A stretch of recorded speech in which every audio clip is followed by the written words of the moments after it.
goal line. Back, Richardson in motion. Schaefer the snap. Will throw right, off, and deflected, and intercepted by Dickerson. See if he can find some blockers down the right boundary. Forced out of bounds, roughly the 36.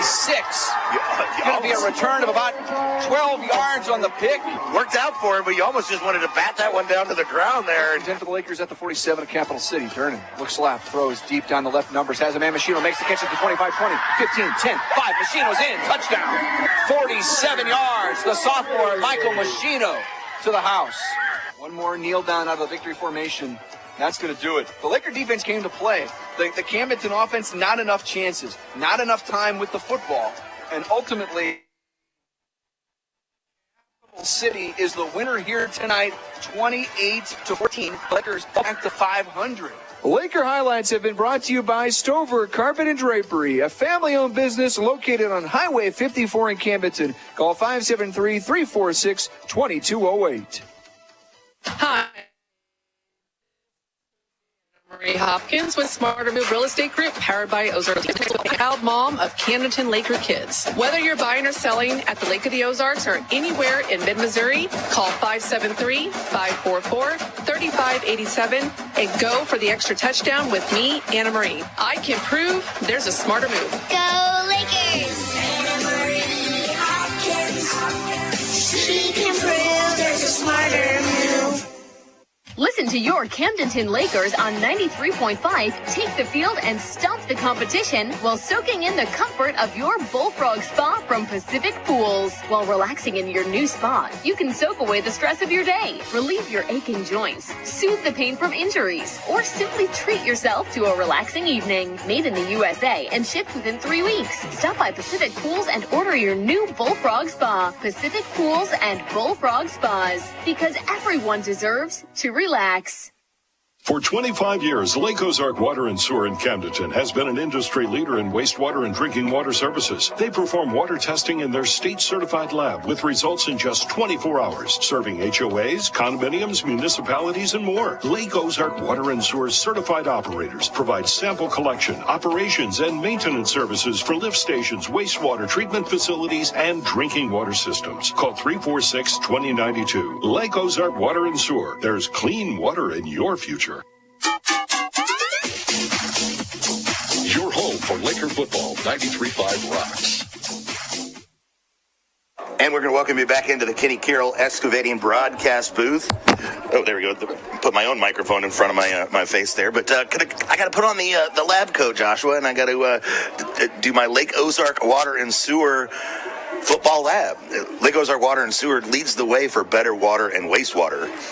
A solid, and you can find them in the Stonecastle Center or find them online at lowsonline.com, 346-2092. Tonight, we're going to talk about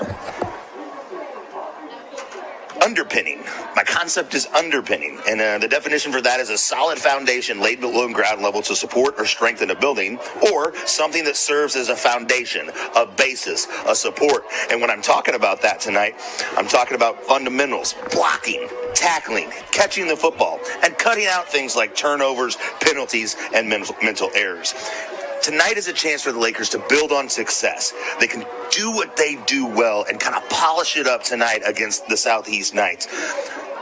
Play great early, build up that confidence, work on those things that you do well and that can serve you well in the district playoff tournament. Josh, what do you think about my concept of how important the underpinning of this football team is tonight?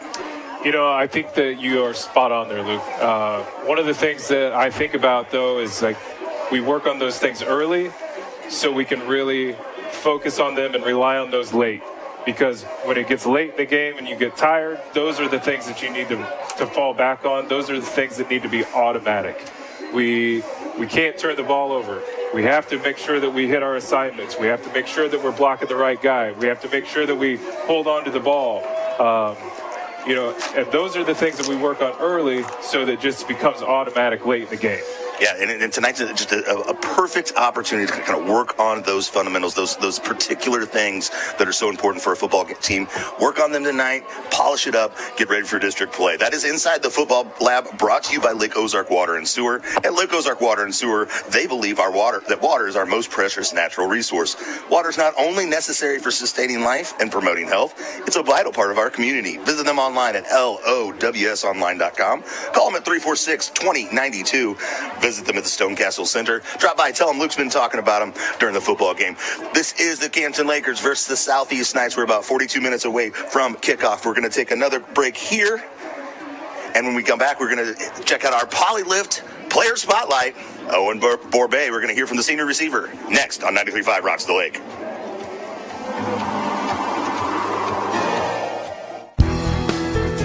You'll want to get to know this trusted landscaping materials supplier. Ozark Stone Yard carries the highest quality products at reasonable prices. They have a wide variety of ledge rock and flagstone and other materials you need for any residential or commercial landscaping project, with direct loads to the client. Check out services they offer, photo gallery, and location on ozarkstoneyard.com.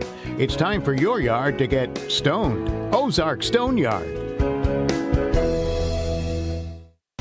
Being a successful Laker athlete takes hard work, discipline, and teamwork, much like our work here at Polylift Boat Lifts. If you envision your team being the best, you will be the best. The effort you put into building your team and working together as one unit always pays off. And remember, Lakers, who's got it better than us? Congratulations to all the Laker athletes from all of us at Polylift Boat Lifts. We don't just build boat lifts, we build Poly lifts. Hi, this is Jason at Hewlett Chevrolet Buick GMC in Camdenton. I want to tell you about our award-winning service department. Hewlett's Service Department was named Best Service Department in Missouri, and we take that honor very seriously. We fix your vehicle right the first time and strive to make your experience seamless by offering free transportation and a free car wash each time you're in. Come see my friendly staff today for all of your service needs at Hewlett Chevrolet Buick GMC in Camdenton.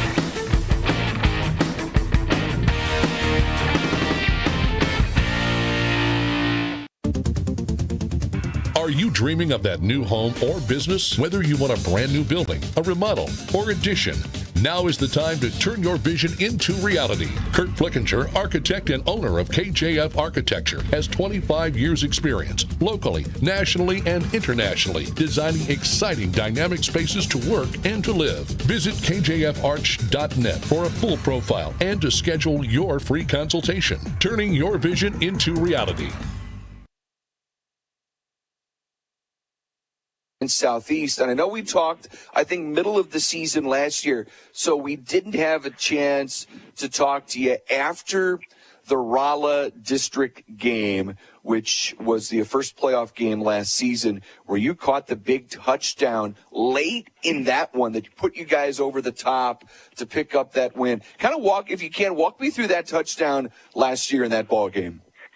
Yeah, for sure. So at the beginning of that game, actually, I had like one of the only drops I had all season and didn't get thrown to that entire game until that last play.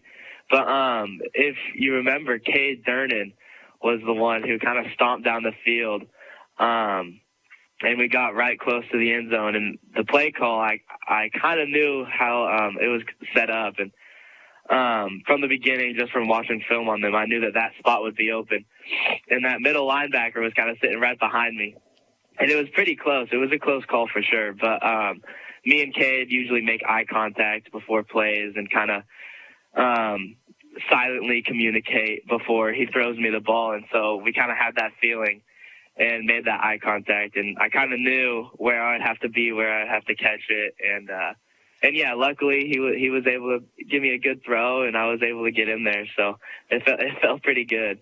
It was a dramatic play. It kept your guys' season alive because that was, I mean, we're used to seeing so many touchdowns from you guys, and that was a night where the touchdowns were kind of few and far between. So to make that play late in the ball game, pretty awesome. Yeah, it was. Yeah, all thanks to the team, though. I mean, everyone else gave me the opportunity to get that in there. So. Well, Owen, what's been really interesting about this year is you continue to be the big play threat for this team. But what we take notice of is how Carson Durden has been able to spread the ball around. Like, you guys have 4 or 5 receivers in addition to yourself that are capable of making big plays every night. What's that been like for you? Yeah, for sure. I think it's a super big blessing, especially with the quarterback that we have with such an arm. Yeah, it's nice to know that any given night, I mean, if they double team me or somebody else, we always have guys that can do, like, there's no drop off in whoever you get the ball to. So I think for all of us receivers, it's a big confidence boost knowing that whoever has the ball, it's in good hands, and it makes it a lot easier to block for those guys and do what's right. So, yeah, it's super fun this year and super enjoyable with all the guys that we have. What do you make of the breakthrough? You know, you had that breakthrough last year as a junior, but you've got a couple of guys as sophomores right now, Michael Machino, Cole Jennings, that are doing their thing as sophomores. That's always really wild to see, and we're kind of getting a glimpse of it right now. Yeah, no, I think it's amazing. I mean, at the beginning, I mean, obviously no one was super sure how they would do just because it was their first year as sophomores being able to play varsity. But, I mean, they have exceeded their expectations by far, and both of those guys are really, really fun to play with. I mean, I'm on the side with Cole Jennings most of the night, so me and him have built a pretty strong connection that we didn't have before. And being a senior, those guys kind of look up to me, so it's really nice knowing that any piece of advice they'll truly take in, and they're very coachable. So, no, those two guys have been doing great. They're awesome to play with. Owen Borbet is our Polylift Player Spotlight tonight as Camdenton gets set to wrap the regular season this evening. And obviously, Owen, anybody that follows your sporting career at Camdenton so far knows that you're not only an all-conference wide receiver, but you are also a big-time basketball player for the Lakers. How do you kind of spread your? I mean, so is basketball your favorite? How would you rate your sporting dedication at this point? Yeah, if you know me, you know I love basketball. I started playing football just 8th grade, so just because Camdenton's such a big football school, but I fell in love with the sport. But no, basketball has for sure always been my number one. And during football season, obviously, with film and practice, I dedicate a lot of my time to football, but I try to get basketball in there as much as I can. I'm normally here in the mornings and after football practice, so I get in the gym as much as possible during football, but for sure during football, it's all football, so. And we're right on that. We're on that line of demarcation. I know, the NBA is starting up. We're a couple of weeks away, a week and a half away from college basketball starting, and then we get into mid-November, and it's the high school season. So for you, do you start to kind of feel that anticipation? I mean, it's got to be a great time for you because it's again, we're getting close to football playoffs next week. The basketball season right around the corner. Is it fun for you? Is it stressful? How do you manage it? Yeah, for sure. Most of the time, it's not too stressful. We have quite a bit of off-season stuff that I go to, so knowing all the plays and all the mentally stuff that you need to know is kind of easy. And year-round, I keep in shape for basketball. I'm in the gym quite a bit, so knowing that it's not as stressful as I think it normally would be. But no, it's definitely an exciting time. I mean, I get super excited about basketball season coming up, but then also got to stay focused on playoffs and football. So, but no, I think I keep it pretty well balanced during this time. But yeah, for sure, it's exciting. So your senior year in basketball coming up then as well. How do you figure Laker basketball is going to look this year? I like the team. It's that senior year with a few of my good friends that we've been playing with together for a while. I don't think we'll be as tall as we have been in the past, but I mean the Lakers are kind of known for that. But I for sure, having it be my senior year, I'm definitely looking forward to it, and I think we'll definitely have a pretty well season. And it kind of puts you with what we've seen in football this year, where a lot of new opponents. basketball is going to provide that same opportunity, right, where maybe you're going up against some guys you haven't seen before. Yeah, for sure. It'll be quite a bit different, especially for basketball. But I think it'll be good for us, and I think it'll provide a different way of us playing. Because basketball it's so much different. So you can see different opponents and play so much differently than we did last year. But I think it'll be fun, and I'm going to enjoy it. And we still get to play a few of those components that we have been playing in the past. So, well, that'll be fun. Keep some rivalries alive as well. You'll have a chance to do that in a few weeks, but right now we're on this kind of the nitty-gritty of this football season. Southeast tonight, a team that struggled a little bit this year, but I got to imagine that, Owen, this gives you guys a chance to get some more real game reps in your last regular season home game, but certainly eyes on what looks like, we talked about Rolla a few minutes ago, it looks like it could be the Rolla Bulldogs again next week. How pumped are you guys to have a chance to kind of set a new path for this football team with the playoffs right around the corner?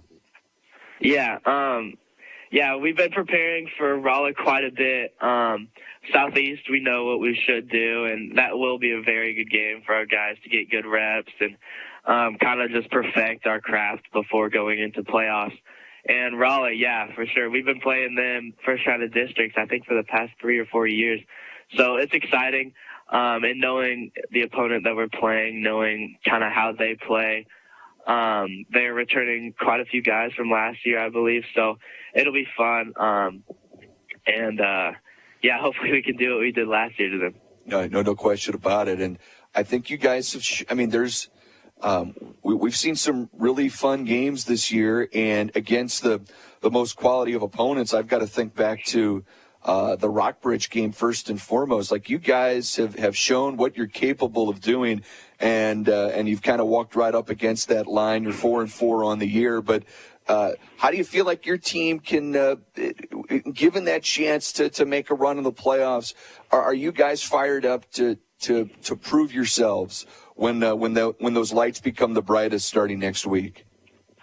Yeah, for sure. Like you said, against those high opponents, I think our record for sure doesn't show the level of skill and what we provide. I think for sure that we can compete with almost any team that we go up against, like the Rockbridges, the Heliases, and although the scores and record may not show it, I do believe that in these final weeks, our practices and our habits have increased in levels by so much. And with playoffs right around the corner, practices have been so much different. You can feel the different energy, and you can feel that guys are starting to kind of lock in a little bit more than normal, just because we do know that we only have 2 guaranteed games left. So, I'm excited to see how we turn out this year, and the sky's the limit for us. I have no doubt in our team and our guys. Our Polylift Player Spotlight tonight is Owen Borbay. Owen, go get him. Best of luck here tonight and through the playoffs, and certainly throughout the basketball season. We've enjoyed watching you, and we appreciate the time. Yes, sir. Thank you so much.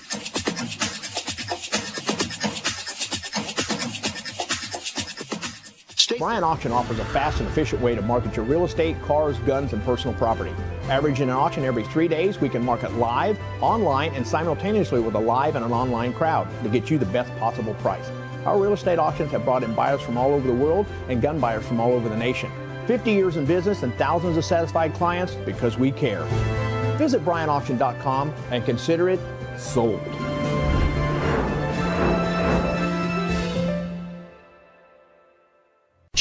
I'm hiding. Where? At Dave's Hideaway. Why? Well, there's no smoking, no pets. They have Wi-Fi, great barbecue pits, microwaves, refrigerators, best shower pressure at the lake, and the cleanest rooms. Coffee anytime, too. And they have great weekly rates. Bob, where are you? Oh, don't tell anyone, but I'm hiding at Dave's Hideaway, just west of the Camdenton Square on 54. Come join me at Dave's Hideaway, 873-7111. Bob! When you're ready for a remodel, DKB Showroom is the place to start. You'll be amazed at the size and quality of selections we have to start your project.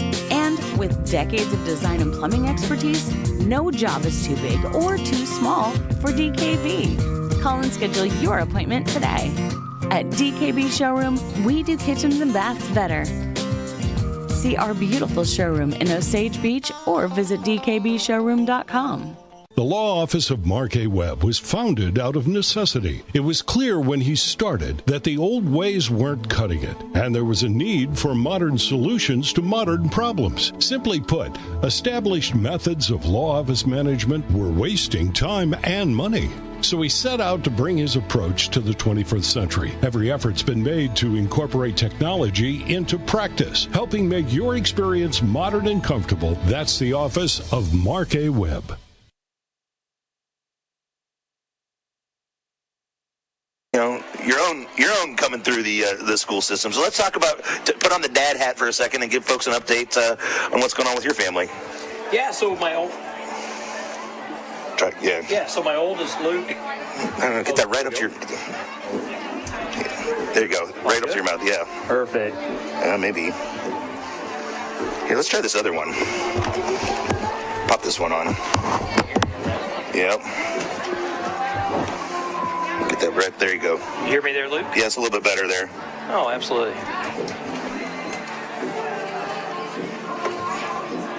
Oh, we're totally off. That's the problem. Hold on 1 second here.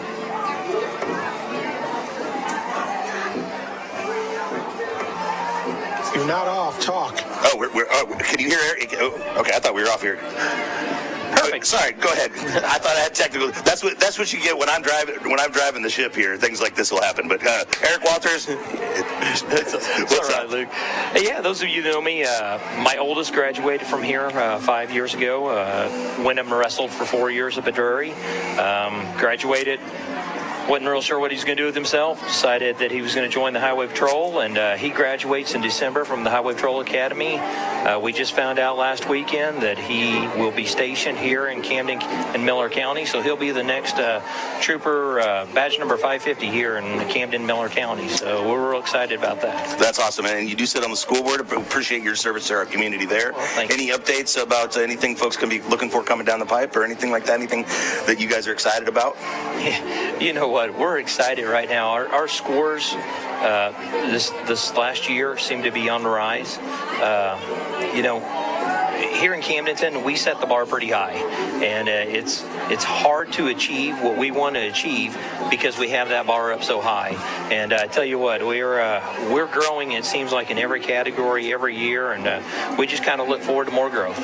That's awesome. And then finally, that wrestling squad. It's coming up to that time of the year. I'm sure you got some the boys sweating already. You're already getting them moving around a little bit. Absolutely. So we've been doing off-season workouts here for about the last 3 weeks, but those of you might know that our junior high programs, all junior high sports, started here in Camdenton last week, and they'll go for 14 weeks. High school will start here in another 3 weeks after that.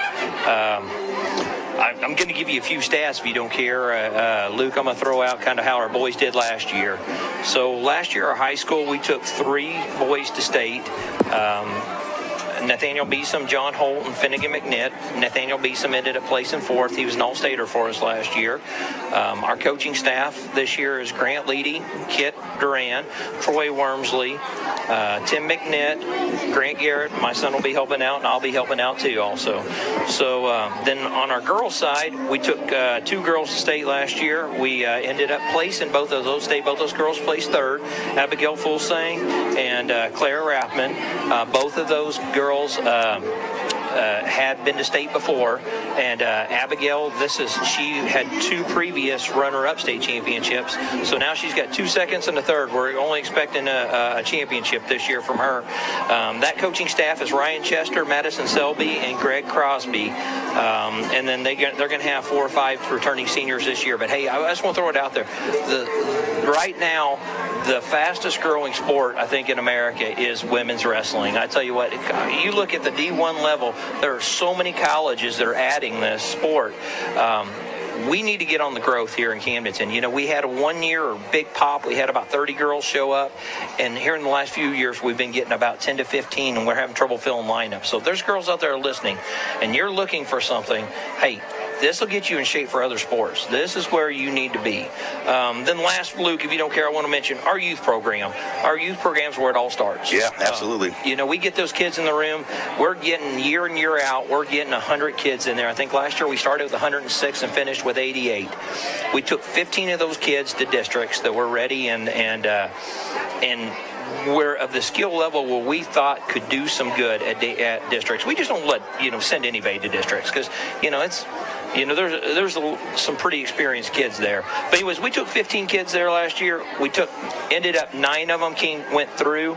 7 of them were state placers last year, and of those we had Ryder Rimbold and Weston Hankey. They placed 4th. Matthew Kelly, Jacob Hollinsworth, and Corey Olympia placed 3rd, and Cody Duran placed 2nd. We had 1 state champion, William Alex. So anyways, we're having some success at that level. It's awesome when the springtime rolls around, and you mentioned that the youth league, that's a great chance to introduce the sport to the kids, but also the parents maybe. The parents maybe don't understand the sport a little bit, but they can go in maybe a little bit lower pressure environment, learn the sport a bit, and learn how to support their kids in that sport. Oh, for sure, Luke. That's Eric Walters. I'm Luke Hagman. We're going to send it down to the sidelines. His reports are brought to you by Linsmart Optical and HMI Fireplace. We're going to catch a weather report from KB down there. Eric, thanks for your time, man. We appreciate it. We'll talk to you next time. Absolutely, Luke. Thanks for having me. KB, how's it going down there, and what's the weather look like? Well, it's going rather well down here tonight, Luke, and the weather is just beautiful for Friday Night Lights. As a matter of fact, the Royal Heating and Air weather forecast for tonight, we'll certainly see a bit of a decrease in the temperature as we make our way through up until the end of the game. Probably going to drop into the upper 50s before it is all said and done. We do have some cloud cover right now, but it looks as though things will probably clear out before it is all done. And I'm thinking, what a beautiful day, what a beautiful night. It looks like if you want to go as far as the weekend, we can go ahead and let folks know that we've got some great fall-like weather this weekend. So get out and enjoy everything going on. But your Royal Heating and Air weather forecast, currently we're at about 66 degrees here in beautiful downtown Camdenton with a few clouds, and we'll throw it right back up to you in the booth, sir. All right, and we are going to take this opportunity to check out what our scoreboard report will be from the week. Sammy Stava is standing by in the scoreboard center. Thank you, Luke. The final week of the Missouri High School football regular season is here, and tonight's slate around the CMAC features Rockbridge at Francis Town. Locally, 7-1 Osage is on the road at 8-0 Borgia in a big one. And with 1 week before the Class 5 District 5 playoffs, Rolla is hosting Parkview, and Lebanon is hosting Waynesville. From the State Fair Community College Score Center, I'm Sammy Stava. Guys, back to the pregame. And we are going to take a quick break here on your home for Laker football, where the Camden Lakers take on the Scarlet Knights. 93.5 rocks the lake. Airwalk by Oliver Davis. And on the lake, Eric Vickers. The difference between an average home and a beautiful home may be something as simple as your countertops. When you choose Ozark Granite, you choose to have a beautiful home. Granite countertops in your kitchen or a granite vanity in your bathroom will last for decades and increase the value of your home. Come check out their remnants at great prices, and Stock Slabs Ozark Granite is located just off F Road in Sunrise Beach on Crawford Drive. Call 573-552-5774 Ozark Granite. I'm Brett Edson with Allie Holman Howe Funeral Home. My family has called Camden County home for 8 generations. Our firm's roots run deep too. In 1929, our predecessor, Banks & Woolery, moved the original funeral home from Old Lynn Creek to the square in Camdenton. In 1955, the Reed family relocated to the present location on North Highway 5. Allie Holman Howe Funeral Home has continued that legacy with personalized distinction for over 2 decades. Our caring and capable team stands ready to meet your needs at Allie Holman Howe Funeral Home in Camdenton. Lake West Excavating is ready to help you with your demolition and excavating projects. Waterline, state-certified septic installations, land clearing, driveways, foundations, footings, and grading is just some of what they do. Owner Jacob Baker will personally oversee your project and offer hands-on supervision. Residential or commercial, Lake West Excavating has the experience and equipment to get your job done right and on time. Visit Lake West Excavating on Facebook and call 573-789-9553. You'll want to get to know this trusted landscaping materials supplier. Ozark Stone Yard carries the highest quality products at reasonable prices. They have a wide variety of ledge rock and flagstone and other materials you need for any residential or commercial landscaping project with direct loads to the client. Check out services they offer, photo gallery, and location on ozarkstoneyard.com. It's time for your yard to get stoned. Ozark Stone Yard.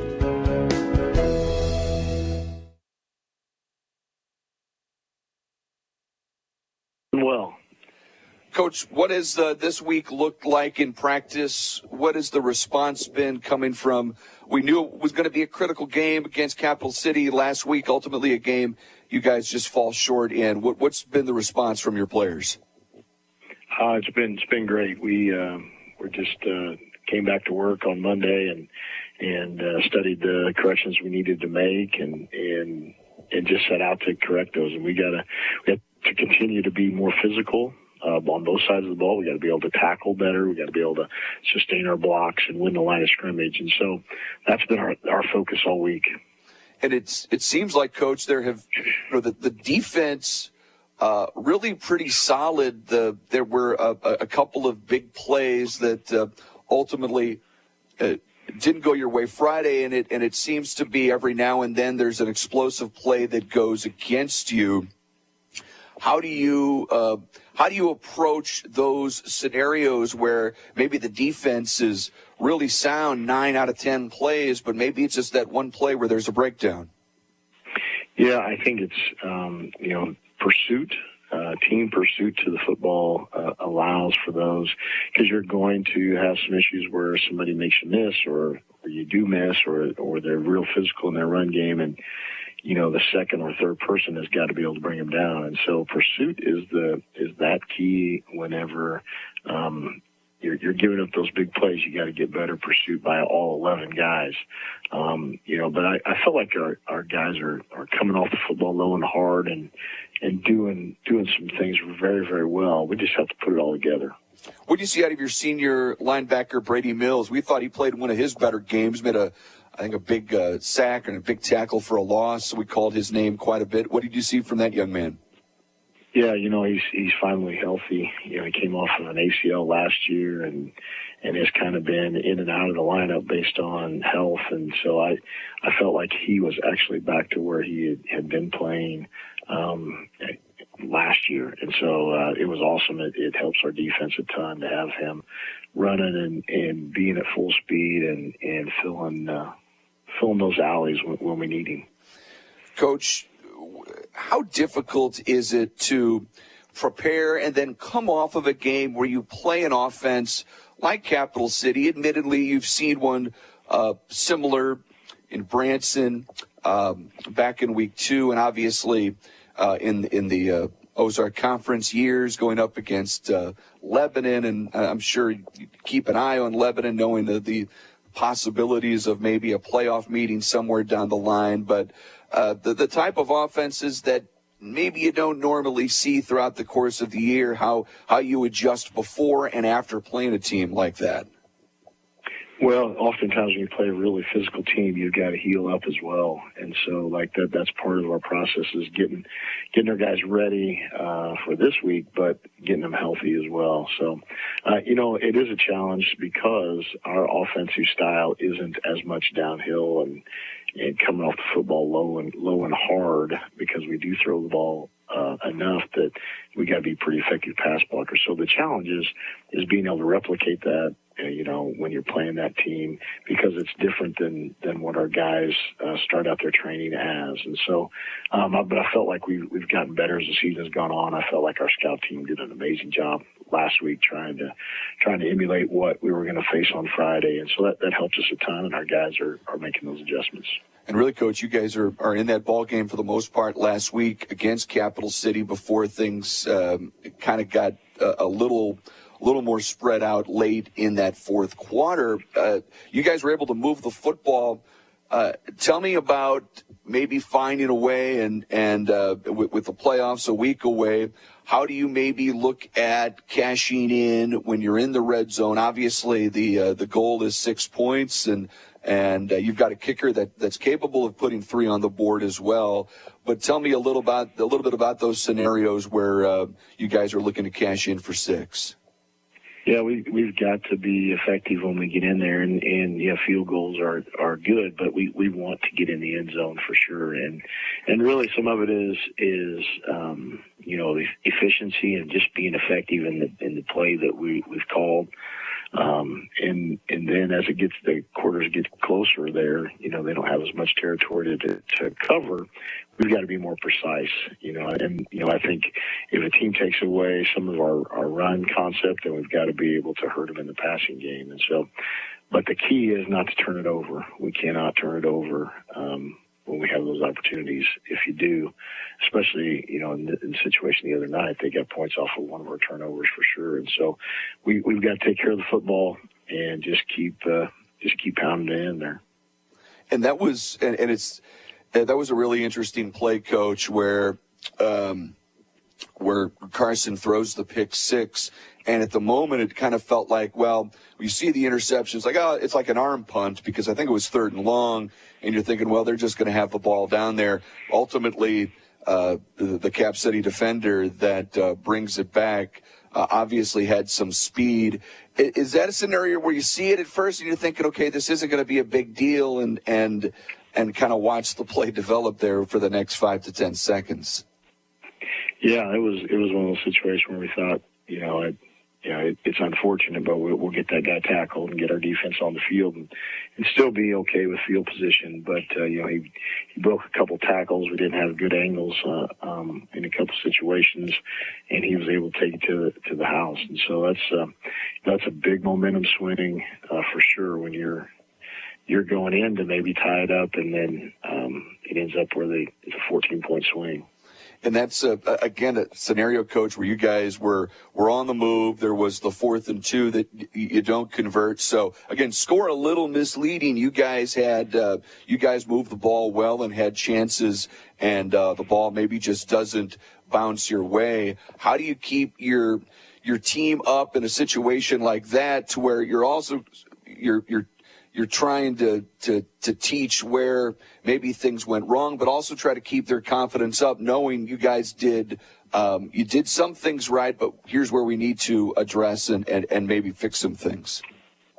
Yeah, that's the issue that you have each week. That, even if you win, sometimes you have to confront those issues. Is what are we doing that we've got to do better, and then build on the things that we're doing well. And so, when you win, it's easy to focus in on those things that you do well. If you don't win, then you maybe spend too much time on those things that you're not doing well, because you have to build upon your success. And so I felt like, yardage wise, we threw the ball effectively. We got some big plays in that part of our game. We just, when it got closer to the goal line, we weren't effective. We got to be able to run the ball better, no matter what they're throwing at us. And that's one of the things we've been working on. Well, Coach, going all the way back to Bob Shore, and Bob would tell us, hey, every week, cherish every week of high school football and each and every game. Tonight you take on a Southeast team out of Kansas City. And again, sort of that same approach. Hey, you get to go out and play a game of high school football.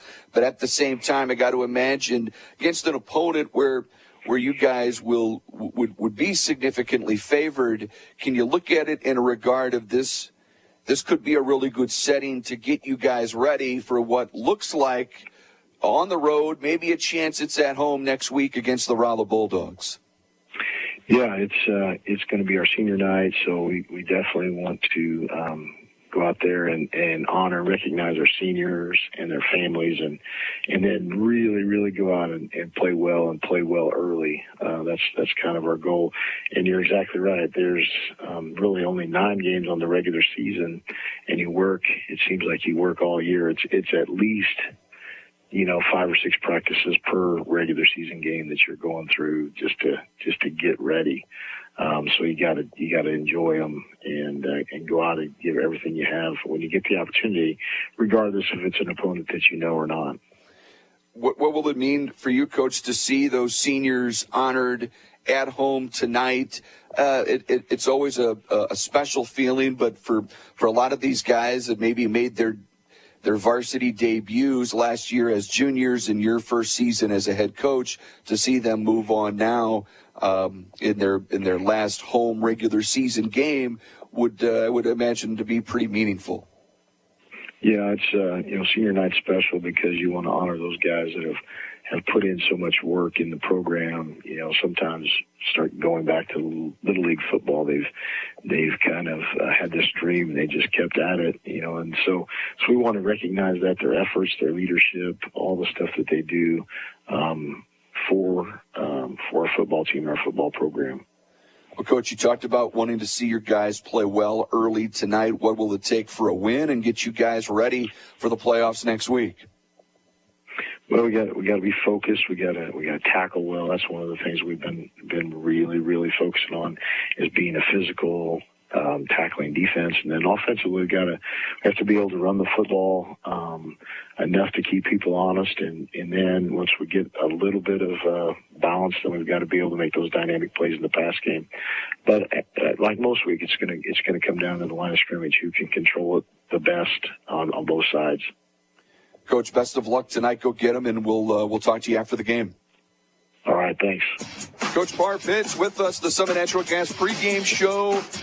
Kickoff coming up with Luke Hagedorn here, 93.5 Rocks of the Lake and KRMS TV.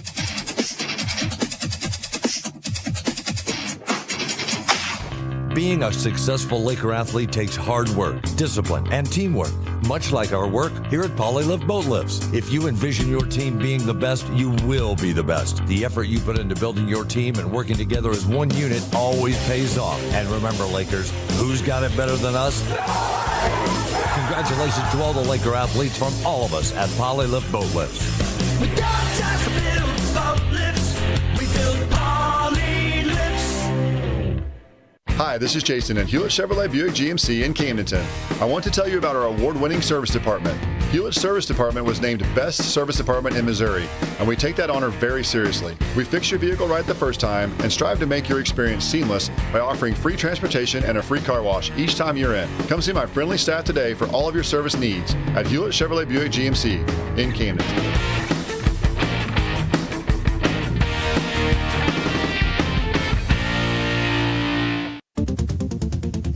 Are you dreaming of that new home or business? Whether you want a brand new building, a remodel, or addition, now is the time to turn your vision into reality. Kurt Flickinger, architect and owner of KJF Architecture, has 25 years experience locally, nationally, and internationally, designing exciting dynamic spaces to work and to live. Visit kjfarch.net for a full profile and to schedule your free consultation. Turning your vision into reality. Bryant Auction offers a fast and efficient way to market your real estate, cars, guns, and personal property. Averaging an auction every 3 days, we can market live, online, and simultaneously with a live and an online crowd to get you the best possible price. Our real estate auctions have brought in buyers from all over the world and gun buyers from all over the nation. 50 years in business and thousands of satisfied clients because we care. Visit BryantAuction.com and consider it sold.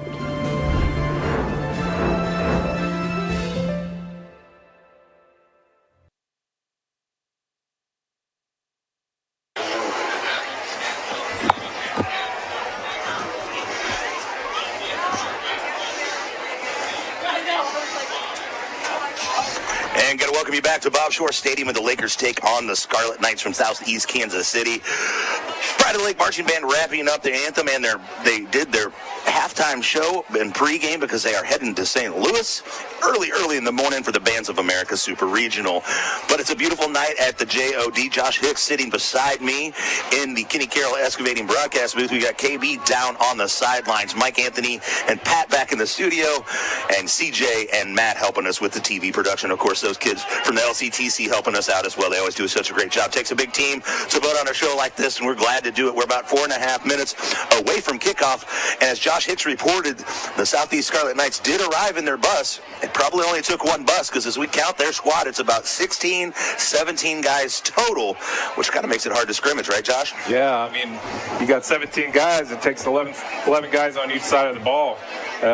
Really makes it tough to scrimmage that way. So it'd be interesting to see what their practices look like. Yeah, man, we got KB down the sideline. His report's brought to you by Linsmart Optical. His man calves warmed by HMI Fireplace. I know Matt Curley is a listener working over there at HMI as well. KB, what's the vibe on the sideline? Well, the vibe on the sideline tonight, Luke, is that Paul Muff is in street clothes. He's not dressed out for the game. Talked to him prior to pregame tonight, and he is dealing with a pulled groin, so he's going to take the night off. And he said it's probably good for his stats, which, however you look at it, as long as he rests and he's ready to go for next week, I think that's probably the key to tonight. Nice, cool evening. Had a great pregame performance by the Pride of the Lake Marching Band. As you said, they are set to go do what they do best, and that's represent the Lake of the Ozarks and Camdenton. And as we get ready with about 3 minutes prior to kickoff, we see the Lakers starting to come out. It's going to be a beautiful night for football. Of course, halftime ceremonies will include senior night and just a great evening. Looks like we've got a good contingent of Laker fans here tonight, and I'm excited for this one, even though the Scarlet Knights have a small squad. It'll still be interesting to watch these two teams play a little football on a Friday night in Camdenton, Missouri. And as always, we love everybody, those folks in attendance, those folks listening, those folks watching it on KRMS 3211. And by the way, we'll remind folks that tomorrow night and Sunday night, both nights at 6 p.m., you can watch a rebroadcast of the game on KRMS TV channel 3211. Back to you, Luke, and Josh in the booth, the Kenny Carroll Excavating broadcast booth, and let's go Lakers! Yep, we're wrapping up the Summit Natural Gas pregame show. Anyways, you can use natural gas from cooking to heating. Visit summernaturalgas.com. They've been doing our pregame show for quite some time. Josh, what are you looking for tonight? When we had some of those games in our career, where maybe a team coming in from out of town, never been to the JOD. Maybe they don't have the numbers. Maybe they don't have the tradition that you have. But how do you approach a game like this when the opponent comes in, they haven't won a game yet? I remember Coach Shore would always, when we played Parkview, we played Parkview about midway through the season, and they'd be 0-5 or something like that, right? And Coach Shore, who we may hear from later tonight, folks, by the way, Coach Shore would always have me convinced that Parkview was the best team in the state of Missouri that just hadn't happened to win a game yet this season. So how do you approach a game like this? I mean, you're exactly right. That's exactly how he would make it sound. And you have to go in with that mindset. You cannot lose that grit. You cannot lose that determination as you go throughout the season, no matter what team you're playing. And even though they may not have a big team, and maybe they may not have a favorable record right now, you have to be prepared for everything.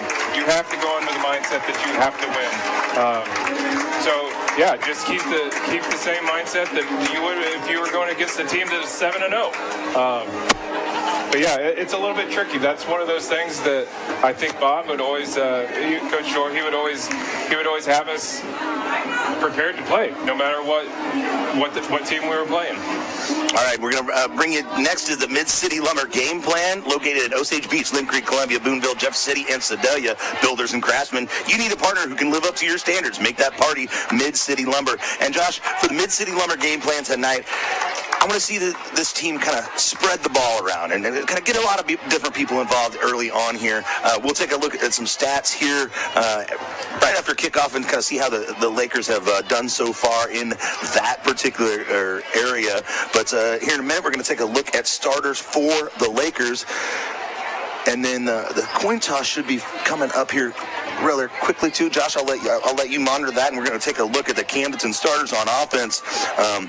I had Paul Muff listed as the starting nose guard coming in to tonight, but as KB said, the junior who really kind of came on midway through his sophomore year last year in street clothes this evening. We'll see who takes his place on the defensive end. Kason Yuthi and Andy Diaz-Rios are your two tackles. For linebackers, you have LeBron Morrell and Brady Mills on the inside, and you have Willard DeMott and Eli Dickerson on the outside. Your two corners are Devontae Hare and Johnny Seamow, and your two safeties are Caden Bowen and Lucas Ralph. On offense, your quarterback one is Carson Durnan. Your wide receivers across the line go Devontae Hare, Owen Borbay, Michael Machino, and Cole Jennings. Willard DeMott will be your running back tonight. On the offensive line, your center captain, number 70, Cole Lane. Your guards, Seth Kessler and Clayton Herring. Your tackles, Hunter Lane and Gavin Backover.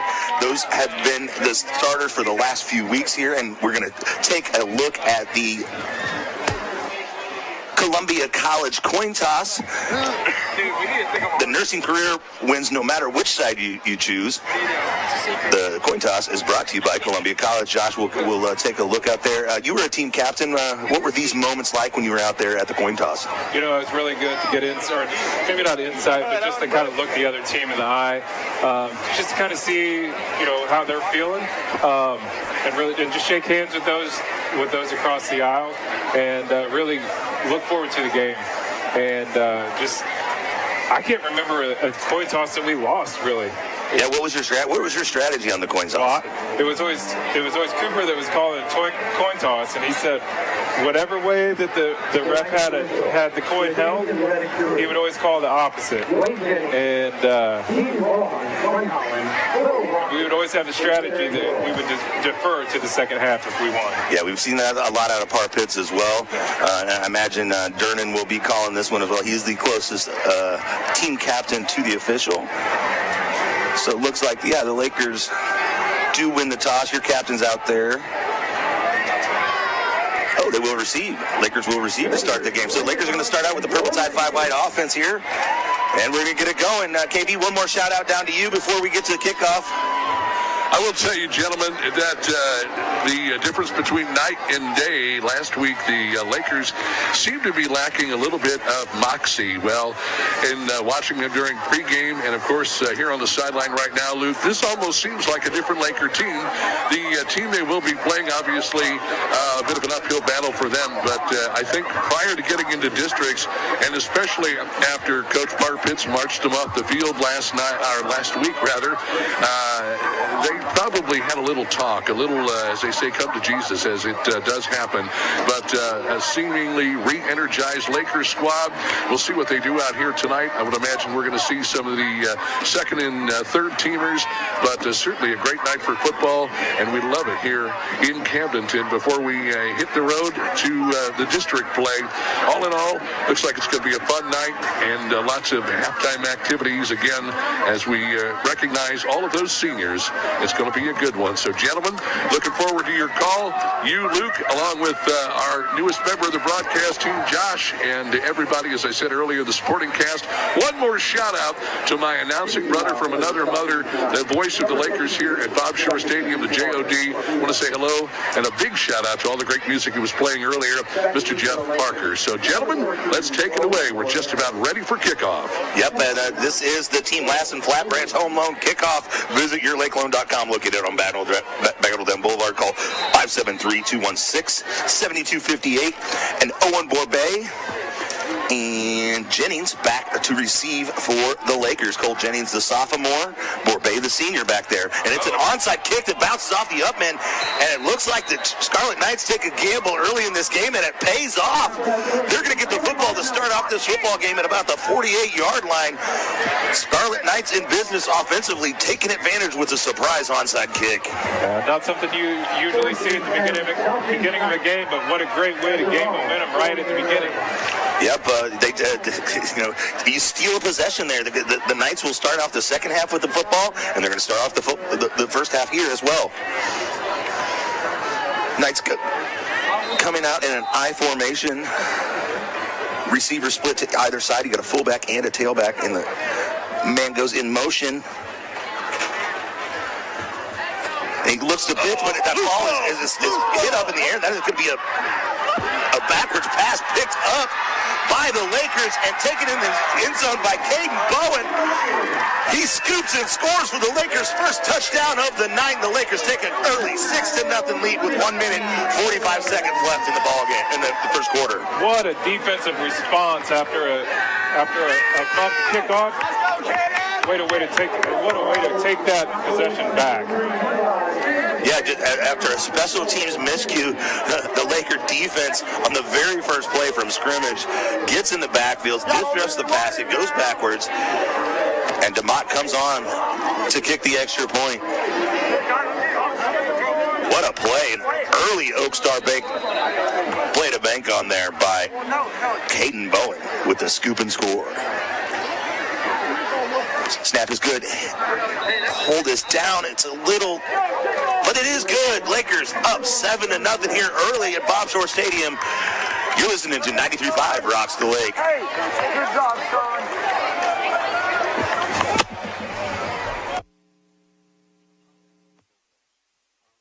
The difference between an average home and a beautiful home may be something as simple as your countertops. When you choose Ozark Granite, you choose to have a beautiful home. Granite countertops in your kitchen or a granite vanity in your bathroom will last for decades and increase the value of your home. Come check out their remnants at great prices, and Stock Slabs Ozark Granite is located just off F Road in Sunrise Beach on Crawford Drive. Call 573-552-5774 Ozark Granite. All right, we're back at Bob Shore Stadium where the Lakers take on the Scarlet Knights, take a quick early lead on a defensive touchdown. After a special teams miscue, they make up for it all in one fell swoop, and now Carson Durnan talking to the referee, getting ready to kick this football off. 15 seconds off the clock for that first touchdown in this ball game. Josh said you saw a little bit of these guys warming up in the pregame on their kickoff. What'd you see there? You know, they were warming up. They were practicing receiving kickoffs. They were having a little trouble handling the ball at kickoff. So let's see what we see here. All right, lands at the 30, bounces out of bounds, and that's going to be a penalty flag. First top deck penalty flag of the evening. It's a procedure against the Lakers for that ball going out of bounds. So the Scarlet Knights will take over for their second possession of the game, second snap of the game, after the first one ended in disaster, but they're going to start off at the 35-yard line here. Actually, not quite as good a field position as they started out with in the first drive. Yeah, some early special teams miscues. Let's see if we can clean that up as we go along. So Cameron Burton, what number you got there on the quarterback there, is it? Looks like number 15, Luke. It is 15. Okay, gotcha. And it's Isaiah Hodges. He's listed as a wide receiver in the program, but he's under center there and doesn't quite handle the snap, but there was some movement on the line of scrimmage. That's going to be procedure against the Knights. They're going to go back 5 yards. It'll be 1st and 15. Yeah, they have a large roster that they published here. All filled with 9th graders all the way through 12th graders, but just a fraction of those actually showing up here tonight. So they must have had a little bit of attrition on their football program. So Hodges lines up under center. He's got 2 backs in the backfield, split wide receivers. Got a pitch to the outside. Tries to make the corner, and it's bottled up by the Lakers right near the line of scrimmage. Marquise Williams was a ball carrier there. On that initial series, Luke, for the Knights, looks like obviously, and I don't know if you mentioned it already, kind of a miscommunication between the quarterback and the ball carrier. Several ball carriers in the backfield, and nobody knew who was supposed to end up with the ball. Lakers were able to pick it up, and 15 seconds it took them to score the first touchdown tonight. Hodges under center, takes the snap, and again it hits the turf, and he drops the football again, and the Lakers able to fall on it. It looks like Sean Hasker coming up with the football for the Lakers, and the Lakers are going to be back in business right on the edge of that Pacific Pools red zone. Lakers defense, Purple A's coming through again, huh, Josh? Yeah. Not the start that the Knights would like to see, I'm sure, but a great start for the Lakers defense nonetheless. And now we're going to see for the first time the Camdenton offense Carson Durning, your starting quarterback, with the 5 wide here. You got 2 receivers near, Deontay Hare and Michael Machino. Takes the snap from Cole Lane, gets it out in a hurry to Owen Borbet, who takes the football, picks up a block, but a top deck penalty flag right there at the line of scrimmage in the area of an illegal block. Yeah, it looks like we maybe got a little too aggressive on the blocking out there. You know, even though this team from Kansas City, the Southeast team, is a little rough around the edges, you still want to play this game very seriously, gentlemen, because you've got a big contest in Raleigh, your first district contest next week, so you don't want to slack too much. Yeah, a little holding call there is going to set them back 10 yards, whereas they were knocking on the door of that Pacific Pools red zone. They're going to have to set up shop here. 1st and 20 from the 30-yard line. Durnin behind center, 3 receivers left, 2 to the right. Cole Lane snaps the ball to Durnin. He gets it out quick to his receiver, makes a move. Jennings, and gets back all the penalty yardage plus. Going to be inside that Pacific Pools red zone right near the 15-yard line. Cole Jennings with a big pickup there. Come on down. 2nd down and 5 here with 10 minutes, 40 seconds left in the first quarter. Lakers looking to tack onto their 7-0 lead. Durnin finds Hare wide open at the 5-yard line, and he prances in the end zone with the ball extended to extend the Lakers' lead. Do we have there is a flag on the play right near the goal line, a top deck penalty flag. We're going to see what that play is. I think that might have been a hold, possibly. That'll be the 2nd hold for the Lakers on this same drive. And open field holds as well. You know, oftentimes those holding calls come from your interior offensive linemen. But that one's coming out in the open field, if indeed it is a holding call. We have not got the signal from the referee. Lakers. Unsportsmanlike. I think may have been taunting possibly as well. Yeah, maybe good. But so it's gonna be after the play. It'll be a dead ball foul. So does the score still stand or no? Haven't added anything to the scoreboard as of yet. Referee heading over to the sideline to talk to the Southeast head coach. But yeah, it looks like the Lakers are gonna send in the PAT unit. So it is a touchdown. So it will be 13-0 Lakers up. 10 minutes, 30 seconds left here in the quarter. So it looks like they will enforce this on the kickoff. Josh, what did you see on that touchdown? And it was just a good move by Deontay. Looks like he maybe held that ball out a little too far when he was crossing the goal line. Maybe they caught him on that, but looks like maybe Coach Pitts had a little discussion there with the sidelines when he came back. Well, DeMott's kick is up and good, and Lakers up 14-0. 10 minutes, 31 seconds left here at Bob's Shore Stadium. Your home for Laker football, 93.5 Rocks Lake and KRMS TV. That's so loud. All right, I'm Brett Edson with Allie Holman Howe Funeral Home. My family has called Camden County home for 8 generations. Our firm's roots run deep too. In 1929, our predecessor, Banks & Woolery, moved the original funeral home from Old Lynn Creek to the square in Camdenton. In 1955, the Reed family relocated to the present location on North Highway 5. Allie Holman Howe Funeral Home has continued that legacy with personalized distinction for over 2 decades. Our caring and capable team stands ready to meet your needs at Allie Holman Howe Funeral Home in Camdenton.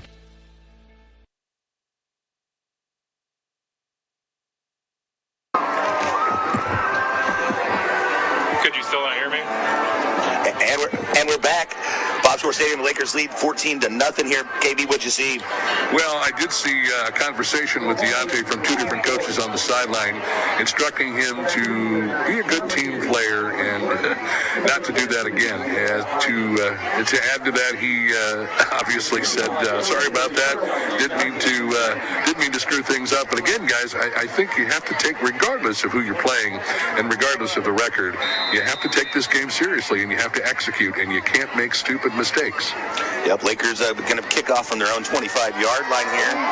Carson puts a boot in it and makes it down to the 20, but goes out about again. Just like that one. Second time in a row. Going to be kicking that ball out of bounds, and we're going to be taking the procedure penalty. And so you'll set up shop on the 35 again. The Lakers, not exactly pretty so far. Not exactly perfect football, but you got a 14-0 lead here. You can't let your guard down. You got to continue to play, because that's when if you let your guard down a little bit, that's when you get hurt. That's when you start making mistakes. When you start developing bad habits, you got to continue to play sharp, continue to play well, because you want to be able to carry that momentum on into the. Okay, I was wondering about this field position. They are going to move the ball because of the penalty. They're going to start on the 50-yard line here. They initially spotted it right at the 35, but after that 15-yard penalty that was assessed on the kickoff, that applies after the procedure penalty, and Scarlet Knight's going to set up right there at the 50.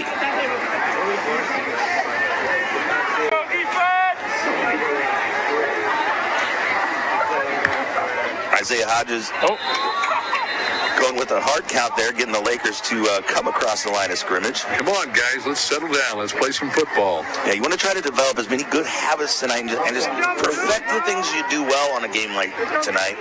Because if you're sloppy on a game like tonight, that can carry over to next week against Rolla when it really matters. Next week starts the district tournament, and you have to win or your season's over. Tonight is a chance to prepare for that. You're absolutely right. All right, the shotgun look here. They've been having trouble with the center-quarterback exchange up until this point. One back in the backfield. Hodges takes the snap, hands to the running back, and he's met in the backfield immediately.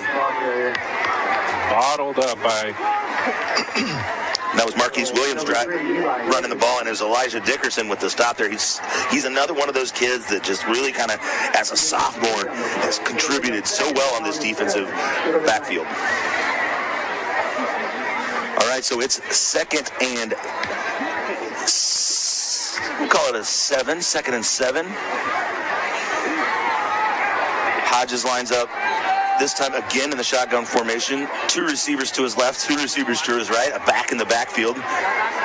Marquise Williams, that back.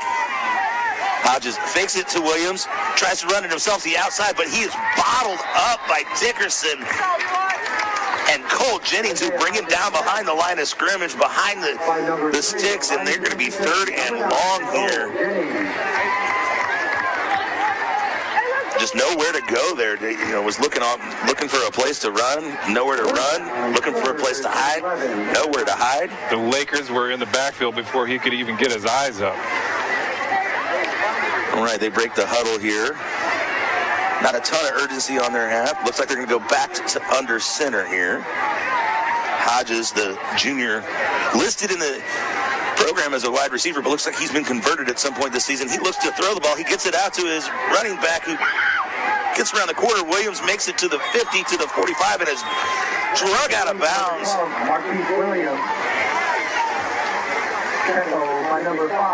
Yeah, Nate Forbes coming up with a tackle there, number 5 for the Lakers. Haven't called his name a whole lot this year, but the 6'4 senior on senior night making a play. Brings up 4th down. Forcing the coaching staff for the Southeast Scarlet Knights to make a decision here. Interesting. Looks like they're going to go for it. Yep, we got a trips receiver to the left, single receiver to the right, back in the backfield, a little pistol formation here for Hodges. He takes the snap, hands to Williams. Williams looking to find the corner. He does find the corner. He makes it to the outside, but gets a positive yardage here, but not enough for the first down on 4th down, so that's going to be... Got a flag on the field. A flag on the field, so you got a top deck penalty flag on the field. Let's see what the call is. Declined. It was like it was a procedure penalty, Luke. So quiet side, quick shot, change of possession there, and the Lakers are going to take over 1st and 10.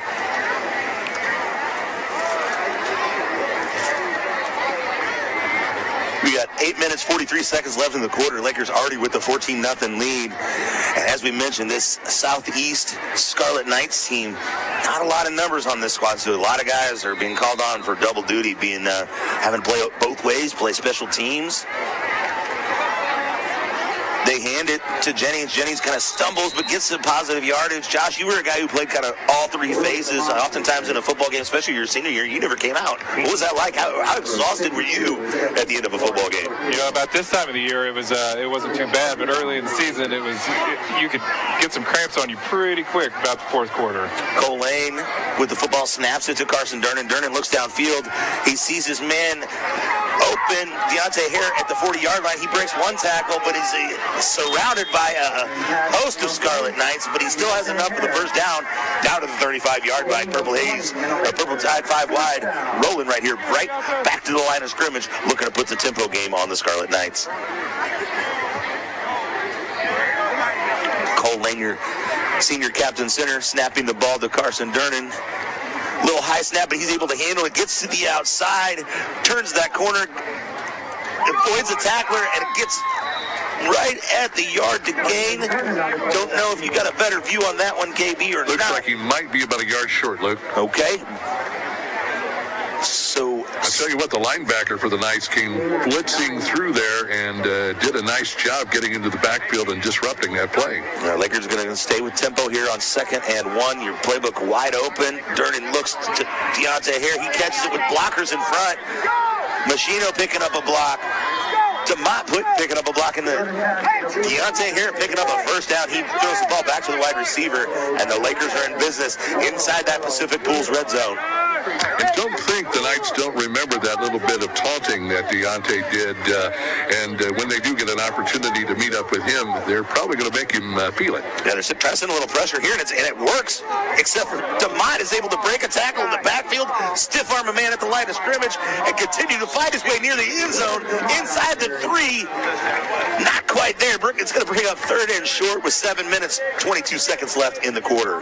Great run by DeMott right there. He initially got attacked at the point of attack and broke through a tackle and almost scored a touchdown. Cole Lane snaps the ball to Durnan right in his chest, and he hands it to DeMott. DeMott is mad at the end zone, but he carries the ball in for 6 touchdowns. Sam DeMott, touchdown Lakers. Talk about a tough run. They talk about angry runs, man. And that was one right there by the senior number 8, Sam Willard DeMott. I almost said his brother's name. I was talking about him just this weekend, so. Lakers up 20-0 with a chance for DeMott to tack on here. Snap is good. Kick is up. And that's a point for the Lakers. 21-0 here over the Scarlet Knight on senior night at Bob Shore Stadium. You're listening to your home for Laker football. 935 Rocks the Lake and KRMS TV. Lake West Excavating is ready to help you with your demolition and excavating projects. Waterline, state-certified septic installations, land clearing, driveways, foundations, footings, and grading is just some of what they do. Owner Jacob Baker will personally oversee your project and offer hands-on supervision. Residential or commercial, Lake West Excavating has the experience and equipment to get your job done right and on time. Visit Lake West Excavating on Facebook and call 573-789-9553.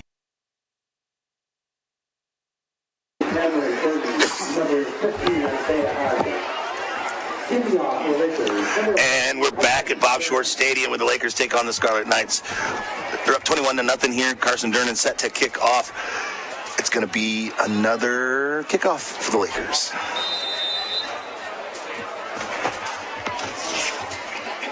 Let's see here. Durnan with the ball teed up. He puts a boot in it. This one.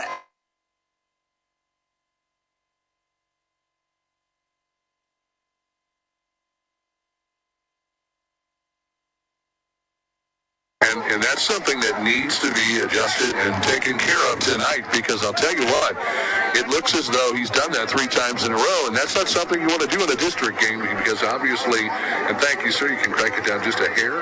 You're good there. I appreciate it, Luke. But all in all, this is a game where you really want to check yourself so you don't wreck yourself and make stupid mistakes. So, again, got to watch that, and that's something that they'll probably work on in practice leading up to the first district game. All right, Scarlet Knights back in shotgun formation with the hard count. bringing Dickerson across the line of scrimmage, and the Lakers are going to take another top tech penalty here with an encroachment call and give him a free 5 yards. Quarterback quarterback Isaiah Hodges using the hard count to get an easy free 5 yards. That discipline, you got to have that, Josh, in that situation. That's right. These are the games. We were talking about it earlier. We've been talking about it the whole game. These are the times where you work on those fundamentals. Hodges back in shotgun formation, taking the snap. Williams at his side. Got trips receivers to the far side. One solo receiver down here. He's looking at the trip side, the far side. He puts the ball in the air looking for Gary Flowers. Misses his receiver there, and it's going to bring up 2nd and 5. Just out of the reach of Bowen, too. I thought he had a chance at that one for a pick.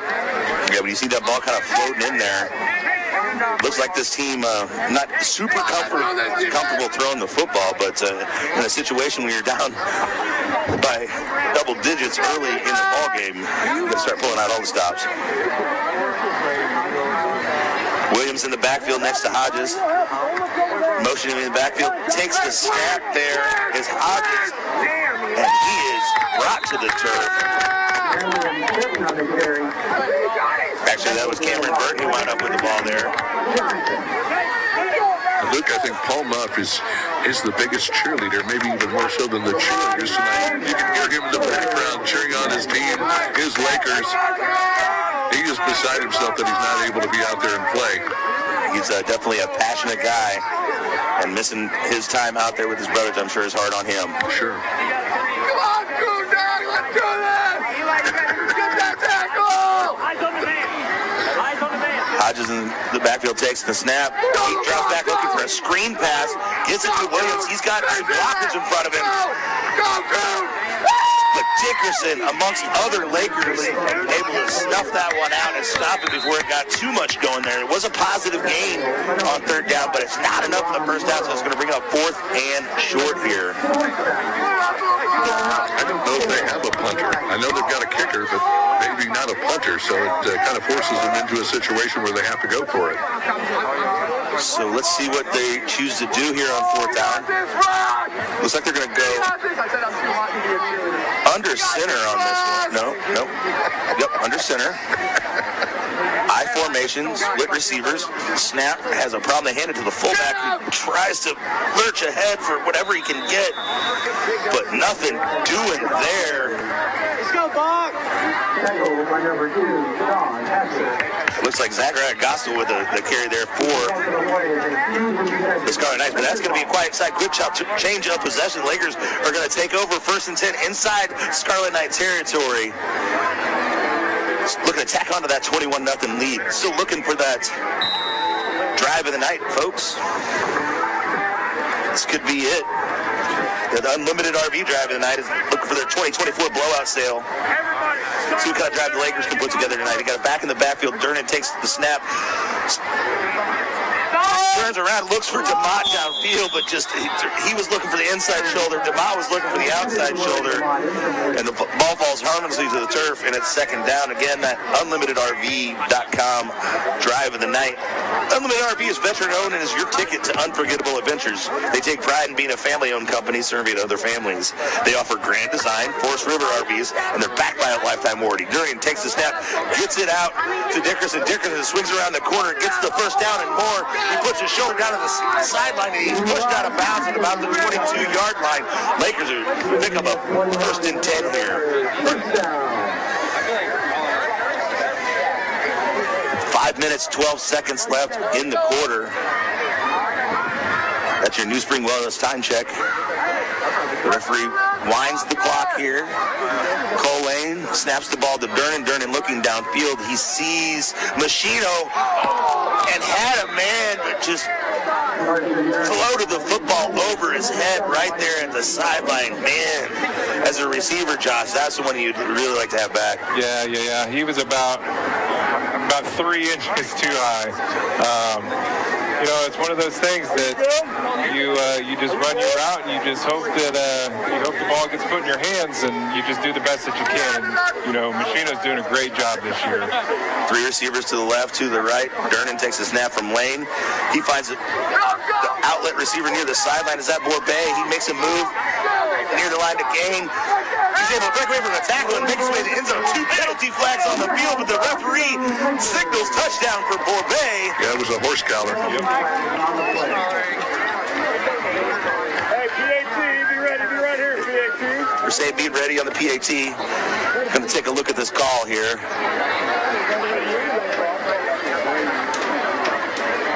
A face mask. Oh, another flag just came down. All right.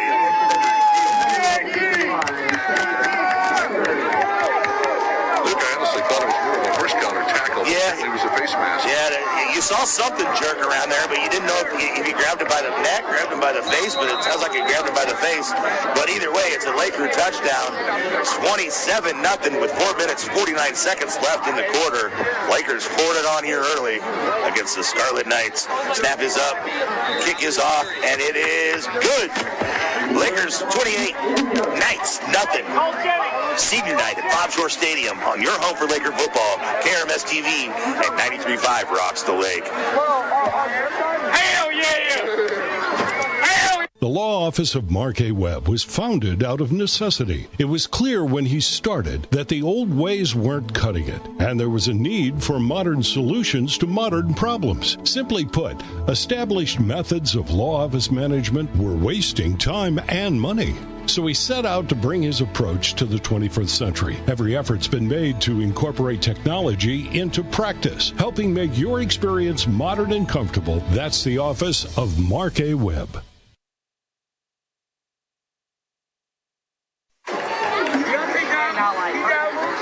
We're going to bring you back for that Team Lassen kickoff, but before KB, what'd you see? I saw a Laker team that went down and scored a touchdown and didn't have seemingly a whole lot of issues with it, but again, got to button up those little things and make sure you're playing and the fundamentals of the game come through and you stick to your game plan. Durnin's kick stays in bounds this time, but does go through the end zone for a touchback. So, we're starting field position. The Scarlet Knights of the night. They're going to start off with a 20-yard line here. The guy was coming up to here already, Really? He was done on defense after the first drive. After the first drive, I was on. Got a lot of talking amongst the players here, obviously, on the sidelines, as you would normally have. But, again, I think they just really need to focus on this one. A lot of good things that can happen here tonight. And Luke, I think you alluded to it earlier. You know, you don't want to get anybody hurt. Yep, absolutely. That's priority number one on a night like this tonight. So, Scarlet Knights going to try again here from the 20-yard line. 4 minutes, 49 seconds left. That's Jimmy Springwell as time check. Ooh, that just takes a snap, fumbles a little bit, looks downfield, has a man open, actually, and the ball falls harmlessly to the turf. That was Zach Burton dropping that ball there. Well, he was actually backing up as the ball was coming to him and almost turned around before he had possession of that ball. So, basically, that's probably why he didn't make the catch.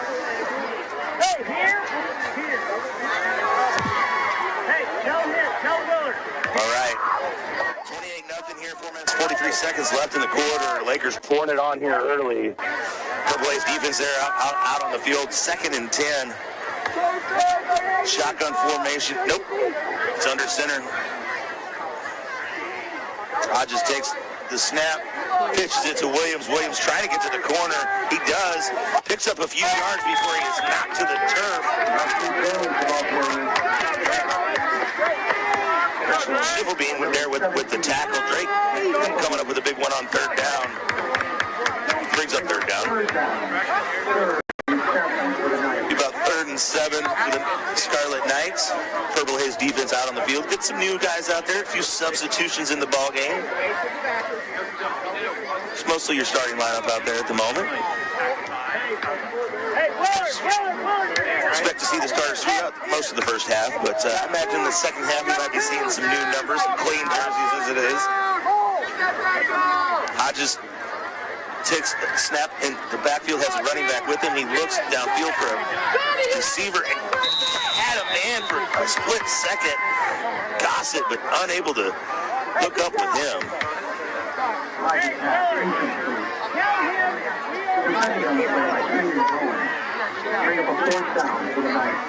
So, 4th down again. And as KB mentioned, we've yet to see them punt the ball. It looks like they will be, it's not like they have a punt team to send in from the sideline, but at least they've got a punt person in punt formation back there. Catch a number on that punter there, KB? That looks like number 11. Okay, it's just it's tough to read these jerseys from up here. That's going to be Trey Thomas. Thomas calls for the snap. He gets it. He dribbles it a little bit back there, and he falls on it. And they're going to give up some yardage here on 4th down. The Lakers are going to take over. 1st and 10 inside the 10-yard line, inside the Pacific Pools red zone. You can visit them conveniently located on KK between the Parkway and the Expressway. Pacific Pools, making the lake a better place, one pool and spa at a time. Check out those bullfrog spas.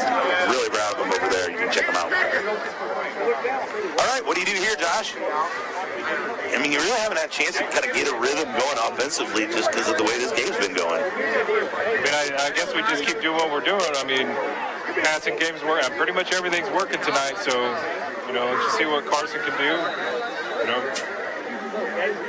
Cole Lane with the ball. Machino in motion, snap, hands it to Machino. Machino breaks the tackle, gets to the corner, gets to the end zone, and then Machino, the sophomore, with a touchdown on the ground. Number 7, the Lakers extend their lead 34-0 here at Bob Shore Stadium on senior night. Man, that Machino, that's another one of those sophomores, Josh. Contributing here early on, contributing late in the season, and like we like to say, the Lakers don't necessarily rebuild, they reload, and that's an example of it right there.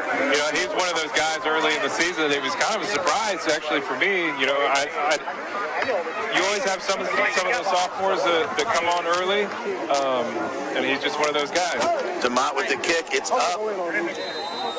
And just inside those uprights. So that's 35-0 Lakers up in the first quarter. 35 unanswered points in the first quarter. Stay tuned, folks. We're going to take a quick break here on your home for Laker football, KRMS TV.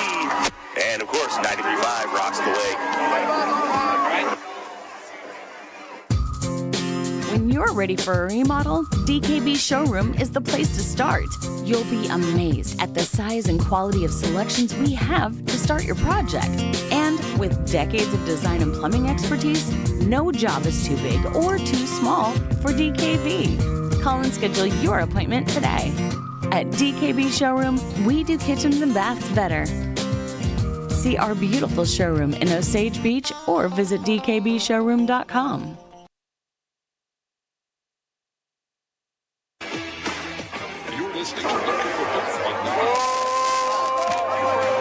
Welcome back to your Bob Shore Stadium. Lakers lead 35-0. 3 minutes, 34 seconds left in the quarter, KB. Well, here we go again. Let's see where this particular kickoff goes. Hopefully it'll stay in bounds. KB brought to you by H-Line Fireplace and Lynn-Smart Optical. Dernan's kick does indeed stay in bounds. Backs the return man all the way up to the end zone. He chooses to take it out, gets past the 20-yard line, and then is wrapped up by a host of the Lakers. Brought down to the return hard by number 27, Braden Burns.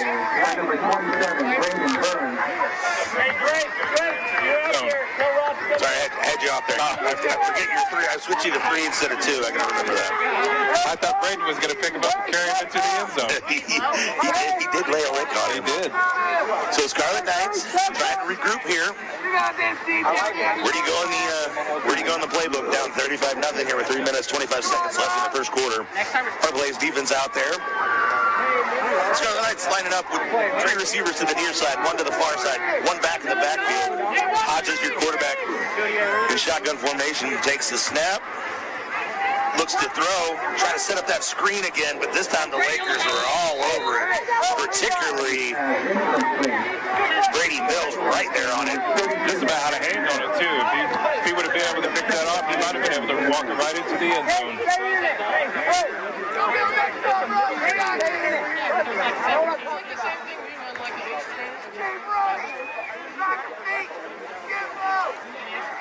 All right. 2nd and 10 for the Knights. 3 receivers near. He's going to send Williams motion in the back, out of the backfield to 2 receivers to the far side. He looks that way, comes back to finds a receiver in the middle of the field. He's open to pick up a catch and rumbles for a first down. I got to tell you, fellas, these Knights receivers are paying for every pass they catch. Yeah, they're just getting clobbered. Gossett on the receiving end of that one, and then the receiving end of a shot in the back. They're gonna have a long bus ride home to Kansas City, and then they're gonna feel that they're gonna remember they played the Lakers in the morning. Especially since most of these guys aren't even getting a break on either side of the ball. Pitches it back to Williams. Williams is met in the backfield by, golly, so many of the Lakers, it's hard to pick out my favorite on that one. But it's behind the line of scrimmage there. It's a nice little Oak Star play to bank on there. 5 locations serving Lake regions throughout Southwest Missouri and the Kansas City area. Visit oakstarbank.com. A host of Lakers.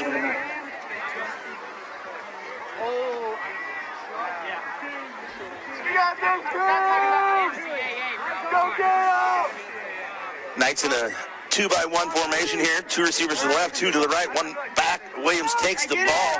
He's able to pick up positive yardage here on 2nd down. Gets down to about the 40-yard line before he's brought to the ground. Williams is clearly the guy they want to get the football to, right? That's what it's looking like. I mean, obviously not a ton of choices, but he looks to be kind of the go-to guy for this squad. I mean, passing game right now is not really working for him so well, so I think that, keeping it on the ground is probably the best thing they can do. But, 45 and 2, it's an uphill battle to climb right now. Yeah, of course, Williams, one of those guys playing both ways for this squad, so endurance is going to be tested this evening. A couple hard counts there, and that time the Lakers flinched but didn't cross the line of scrimmage, so it's going to cost the Scarlet Knights 5 yards, and they're going to back up. It's going to be 3rd and 10. That might have actually worked out better for him, too. That snap went over the head. Would have lost a lot more yardage if that penalty hadn't been called. So one time a penalty saves the play. That thing was like leapfrogged over his head. Holy Moses. 2 receivers to each side, 1 back in the backfield for Hodges. Williamson goes out for a pass. Hodges looking downfield and just takes a shot in the mouth, puts it up for grabs. But, man, what a shot to the chops that Isaiah Hodges took there. He gets up off the turf, no worse for wear, and he put a pretty ball up in the air. Yeah, he did. Look, LeBron Merle, I mean, he came around. I mean, that's not the first time that they about got to him, but that's probably the closest that they got to him, and he put a lick on him. LeBron's had some sacks this season. He won our Golden Pork Chop a few weeks back. Thanks, Wayne Birch, dropping by. A little snack for halftime. Appreciate that. Speaking of halftime, not totally sure, but I think we may have a special guest.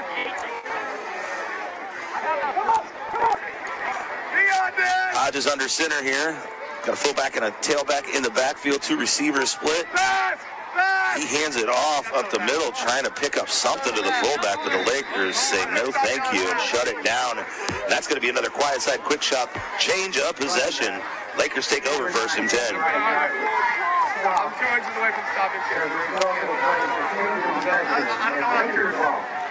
Quiet side quick shop just up Highway 54 west of Camdenton on State Road AA next to the Roach Post Office. Great little store that has it all. From what I understand, our friend Jeff Shore likes to pop in there from time to time. He likes to get his night crawlers when he goes fishing. And when he's playing pranks on local citizens. Pass out to Jennings. Jennings takes it for a first down and more. He makes a move. Gets down inside that Pacific Pools red zone. Lakers going to set up shop 1st and 10 with a 35-0 lead. And folks, believe it or not, it is still the first quarter here. Matter of fact, still 38 seconds left in the first quarter. And we got a timeout on the field. Oh, a penalty flag on the field. That's going to go against the Lakers. Yes, it is. So all that will come back.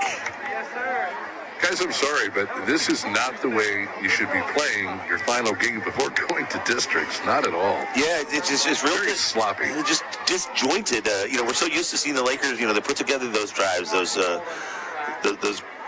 long sustained drives that KB loves. And that's what we're kind of looking for in this situation. But it's just been disjointed. They're putting points on the board, obviously, and you feel like a very spoiled fan when you're up 35-0, and we're saying that the boys aren't exactly looking sharp here, but. Nonetheless, it's first and 15. Durnan looking for his man, finds Jennings, who makes another move to the sideline. This time, he's able to break and basically gets back all that penalty yardage, gets back to basically where he was, maybe even a yard ahead of where he was after the play previous. Yeah, great catch, great run.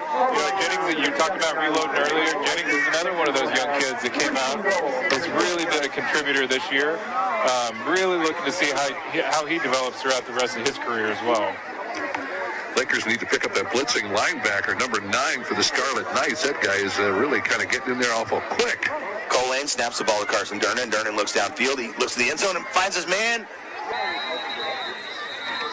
And we're waiting on a late signal there. I felt like he was in the zone, but they're going to say he's a little bit short.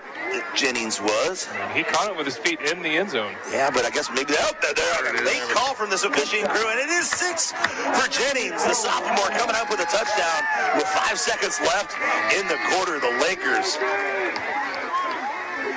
42. 41. Well, will be 41 with the field goal or the extra point pending here. But man, I don't know. I mean, we're talking about games here at the JOD we've seen before. I know there was a game against Central years ago where the Lakers put up, I think, 88. That's the most I can remember. DeMott with the kick. It's up. And it's good. 42-0. Lakers lead. Still 5 seconds left in the first quarter. Camdenton over the Scarlet Knights. Take a quick break here. If we have any breaks left, it's your home for Laker football, KRMS TV and 93.5 Rocks the Lake. Shh, I'm hiding. Where? At Dave's Hideaway. Why? Well, there's no smoking, no pets. They have Wi-Fi, great barbecue pits, microwaves, refrigerators, best shower pressure at the lake, and the cleanest rooms. Coffee anytime, too. And they have great weekly rates. Bob, where are you? Oh, don't tell anyone, but I'm hiding at Dave's Hideaway, just west of the Camdenton Square on 54. Come join me at Dave's Hideaway, 873-7111. Bob!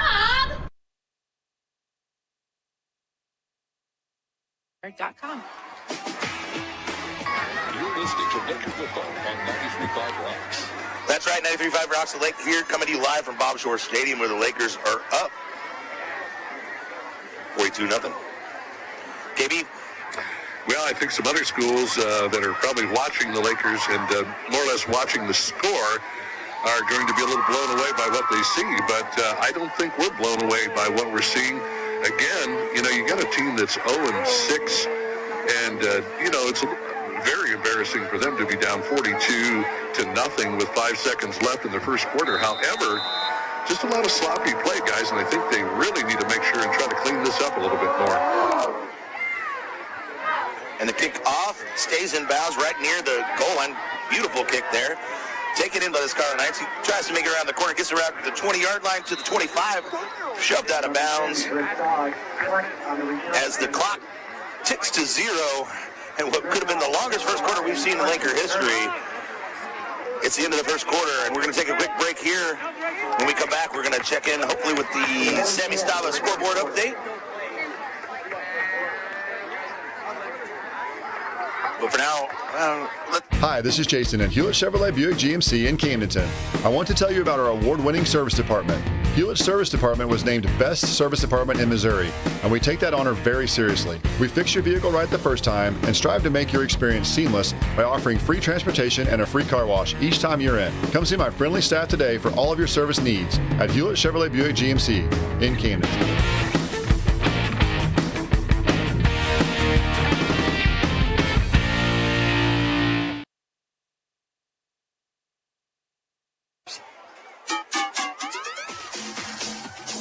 Your home for Laker football, 93.5 Rocks. And we're back at Bob Shore Stadium.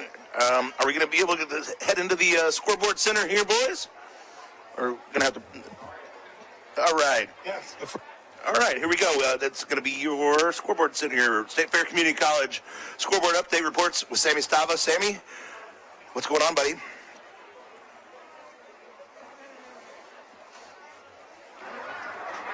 Okay, maybe not. All right, well, we're back here at Bob Shore Stadium. Lakers up 42-0. Luke, I'll see what I can find out, buddy. Okay, no problem. All right, we'll get to that scoreboard update later in this quarter, but the Lakers are up 42-0 over the Scarlet Knights. Scarlet Knights taking over 1st and 10 with a decent return on that last play from the 24-yard line. They're going to empty the backfield out here for Hodges. Williams in motion. They're looking for Williams downfield, and he's got a step on his receiver, but he's underthrown by a little bit. And Levi Lehman on the defense there for the Lakers. How do you, if you're a player, how do you continue to stay focused when you're up 42-0 at this point? That's what we've been talking about is, really staying focused and maintaining your discipline. Because sometimes when you're playing against a team that's not so disciplined, that's when your fundamentals kind of fall apart, and this is where you're really tested. Yeah, sometimes you play down to your level of competition. Yeah, I definitely hear that. Scarlet Knights coming out, Hodges in the backfield with Williams back there with him, twin receivers to either side of the formation. Lakers with 3 down linemen, sending 3. Hodges rolls out to his right. Had an open man, but unable to hook up. Had a little bit of open room to run, too, if he wanted to keep it. Yeah, I just think he's taking some shots already tonight. He has zero interest in holding that football longer than he has to, I think. He's listed as a wide receiver, so I'm wondering how long he's been playing quarterback. Right. Yep. I noticed that as well. That's why it took me a while to kind of figure out who their quarterback was here. The numbers on these red pants, white shirts, red numerals, white helmets. Numbers a little bit hard to pick up for these old man eyes. Yeah. And, of course, I did not bring my binoculars this week because it's not in my normal kit because Brendan has his if I ever need him. But, oh well. All right, Hodges and Williams in the backfield again, taking the play off their wristband. 3 receivers to the far side, 1 solo receiver here to the near side. Hodges calls for the snap, takes the snap. It's a little low. He bobbles it, but is able to come up with it cleanly. He's under pressure. He dribbles the football in the backfield. He's able to get around and pick up some yardage there and run smack dab into Willard DeMott on the sideline. And what a shot by the senior, doing everything, number 8, Willard DeMott. You heard that one down there at the sidelines. It was on the opposite side of the field, KB. Yeah, well, and I think they felt it over here because the entire Lakers faithful in the stands tonight, a collective, ooh. Yeah. So, 3rd and 2, though. This is a manageable spot here for the Knights to pick up what would, I believe, to be their second first down on the night, if they can convert here. 11 minutes, 37 seconds still left in this half. Lakers up 42-0. We got a stoppage of play here. Okay, referee's going to wind the clock. But again, on 4th and 2, they're going to go for it here. Hodges under center, Williams in the backfield. Fullback in the backfield as well. 1 receiver to either side of the formation. He takes the snap, hands to Williams. He's looking to try to find something in the middle, and with the leg drive, I'm afraid he may have picked up the first down. He does. He's up to the 35-yard line, and the Scarlet Knights picking up a first down against this Purple Haze defense with 11 minutes, 30 seconds left in the half. It seems when they're in short yardage situations like that, they give it to the big man Gossett. Give it to him with a leg drive right up the middle. It's when they get in those long yardage situations where they seem to have a little bit of trouble. All right. Twin receivers to either side. Hodges and Williams in the backfield as per usual. It's a shotgun formation. Williams to the left, to the right of Hodges.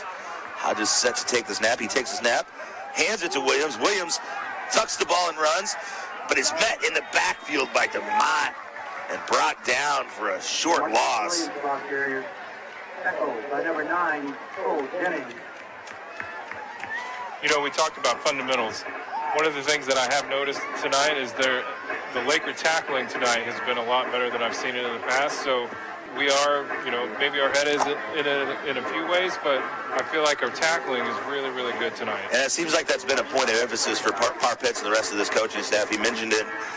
He mentions it almost in every interview we have with him, how important the fundamentals are. Blocking, tackling. That's, you know, as complicated as you want to make this game sometimes, really it ultimately comes down to a couple things, and that's blocking and tackling. That's right.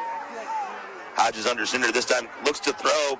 Instead, he gets it to his loose ball. His running back in the backfield, and that's a loose ball. And that's a fumble. The Lakers are going to pick that one up.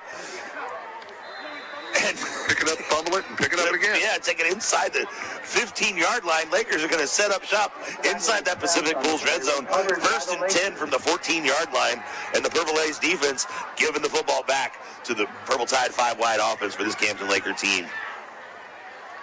You know, I think the Knights thought that was a forward pass, and so they didn't seem like they were interested in picking it up. They thought it was a dead ball. That's going to be another quiet side quick shop change of possession. And we will get to the, we'll see what happens here, but if the Lakers are able to punch this one in, we'll come back with the scoreboard update. Maybe we'll do that in between. We'll skip the break there. We'll do the scoreboard update in between, if the Lakers score here, between the extra point and the kickoff. Do we have one lined up for us? I do believe. All righty then. Saw some scores, but nothing of any real interest at this point, Luke. Carson Durnan takes the snap. He fakes it and keeps it, and then is wrapped up and just brought down for a big-time loss there. That play just fell apart. Yeah, That was a broken play if I've ever seen one. I don't know if it was miscommunication between him and the back or what happened, but either way, it broke down a little bit. It looks like he was trying to get the ball to Levi Lehman, and Lehman didn't win any part of it. So they take a loss there, brings up 2nd and 12.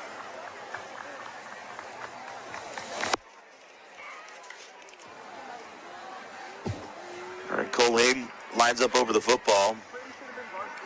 Starting to see a few new faces out there. Schiffelbein playing receiver. Jake's out there.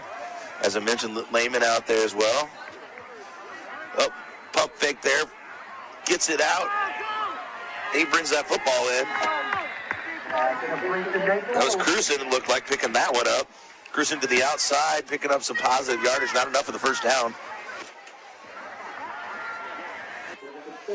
So it's 3rd down here. Yeah, it looks like the Lakers have basically subbed out all their receivers at this point. It looks like it. You know, Carson Durnan's still out there. Your starting offensive line seems to be on the field, but they're trying to get some different skill position players involved. Well, guys like DeMott and Machino, I don't think you want to use them too much tonight. Lehman right up behind. He takes the step and has an escort right into the end zone. And Lehman takes it in for a touchdown. Lakers extending their lead 48-0 here at Bob Shore Stadium on senior night. Levi Lehman, the senior, putting 6 on the board. And just followed right behind those Hoggies, right into the end zone.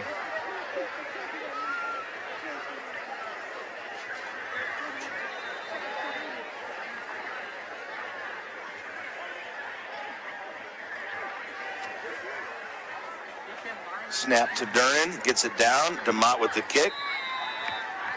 And just like that, it's 49-0, folks. I guess we will take a break here. We're going to send it to break on your home for Laker football, 93.5 Rocks the Lake and KRMS TV. Are you dreaming of that new home or business? Whether you want a brand new building, a remodel, or addition, now is the time to turn your vision into reality. Kurt Flickinger, architect and owner of KJF Architecture, has 25 years experience locally, nationally, and internationally, designing exciting dynamic spaces to work and to live. Visit kjfarch.net for a full profile and to schedule your free consultation. Turning your vision into reality. Or online at econolift.com. This is the original home for Camdenton Lakers football. 93.5 Rocks, KRMS FM, Osage Beach. Your home for Laker football, 93.5 Rocks. We're in the Kenny Carroll Excavating broadcast booth. I'm Luke Hagler, and Josh Hicks at my side. KB on the sidelines. KB, starting to see some fresh jerseys in the game.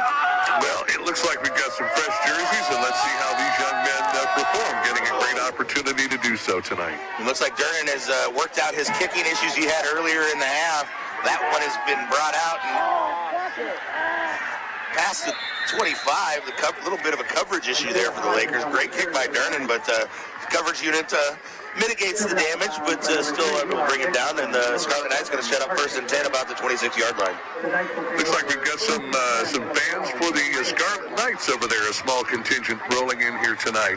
Looks like some younger folks could maybe be some JV or freshman players out to support their team out on the road tonight. Yeah, that is interesting. At one point there was only one fan over there. Now they've got at least a few. I wonder if those are actual.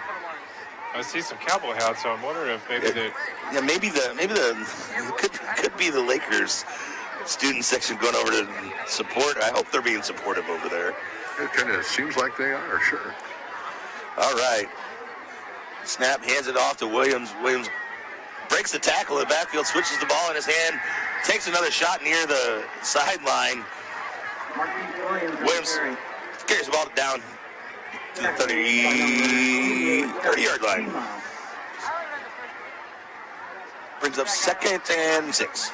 You know, if that is the case, that Laker fans went over to support the Scarlet Knights. Good for them. Good for them. I'm done. All right. Lakers with a ton of guys up here near the line of scrimmage. Hodges still your quarterback. Williams in the backfield. Hodges takes the snap, hands to Williams. Williams finds a hole, breaks the tackle, and then does not break the DeMott shot to the face. You know, you were talking earlier about people that were on the field a lot. DeMott is one of those guys that I've noticed this year that he does it all. You know, he plays defense, he plays offense, and he does special teams, and he does all of them at a high level. Yep, and very impressed with him this year. You need those guys on your team, those versatile guys. But sometimes when you rely on those guys, and if they happen to get injured or something goes down like that, yeah, which makes you think why some of these guys are still in at this time. All right. DeMott actually in the backfield there, putting pressure on the quarterback and takes him down to the turf behind the line of scrimmage, a loss of about 3. And DeMott just basically shed a block there and no issue bringing down the ball carrier. And again, it's 4th down here. The Knights unable to get anything going offensively. I believe just 2 first downs on the evening for the Knights. They're down 7 scores, 49-0. How about that for 4th grade math there, Joshua? Yeah, I'm impressed. Your math is always better than your handwriting. That is definitely true. All right, so it looks like the Knights are going to go ahead and try to punt this ball away. You got Drake Silverbean back, and it looks like Gaten Bowen back to receive. And we're going to take a timeout here. We're going to take a timeout. We'll take a timeout too. Brought to you by Resort at Lake of the Ozarks. Take a short break here at Bob Shore Stadium. Lakers lead 49-0. 6 minutes, 20 seconds left in the half. 9:35 Rocks the Lake. Bryant Auction offers a fast and efficient way to market your real estate, cars, guns, and personal property. Averaging an auction every 3 days, we can market live, online, and simultaneously with a live and an online crowd to get you the best possible price. Our real estate auctions have brought in buyers from all over the world and gun buyers from all over the nation. 50 years in business and thousands of satisfied clients because we care. Visit BryantAuction.com and consider it sold.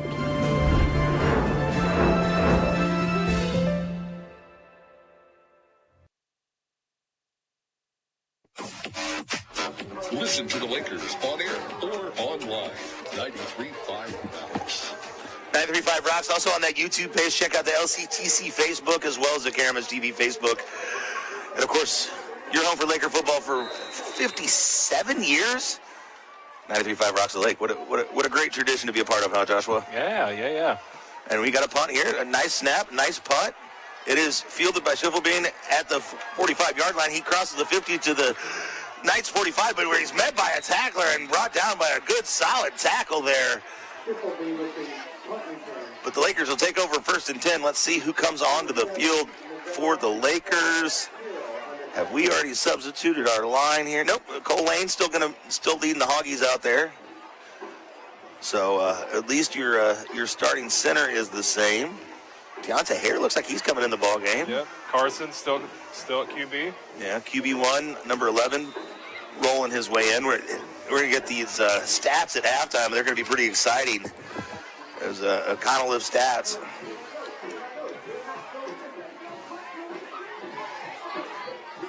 I don't know, it'd be interesting, though, to see these stats because we've worked with a short field most of the night. Yeah. All right, looks like they were short, so they're down to 5 seconds on the play clock. They're either going to have to burn a timeout here. 2, 1. Penalty flag. They did not get the snap off in time. They got closer than I thought they would, but they're going to have to drop back 5 yards. They were looking for another receiver out there, and that's what happens at this point in the game sometimes when you're starting to substitute in different guys here and there. And especially when you have 5 different receivers, you really have to be able to communicate and make sure you know who's in the ballgame and who's not. And again, KB, those are those things we talked about, those sloppy mental errors you want to try to avoid on a night like tonight. I'll tell you what, fellas, at halftime, I wouldn't be surprised if the head coach goes a little ballistic on him and tries to reel him in a little bit, and we don't see a more disciplined team in the second half. Cole Lane with a high snap. Dernan's able to pick it up, avoid the tackle. Underhand toss. Very Patrick Holmes X. Yes. Yeah, very, very much so. Broken play from a high snap, and he had to save it somehow, so he just kind of did the old shovel pass. Yeah, a little underhand flipperoonie there. Cruson picking up that one and getting positive yards. 2nd and 4. Carson to Cruson. Picks up the first down. Picks up more to the 20, to the 15, to the 10, to the 5. Touchdown! Cruson! Touchdown, Lakers! He was off. He was. He got some open field. He turned the corner, and he turned on the Jets. And next thing you know, he's dancing in the end zone.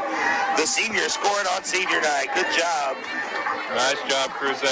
No, he's a sophomore. I was thinking of somebody else. He's a sophomore, but another sophomore coming in and contributing for this Laker offense. Luke, who gets to say it? You or Josh?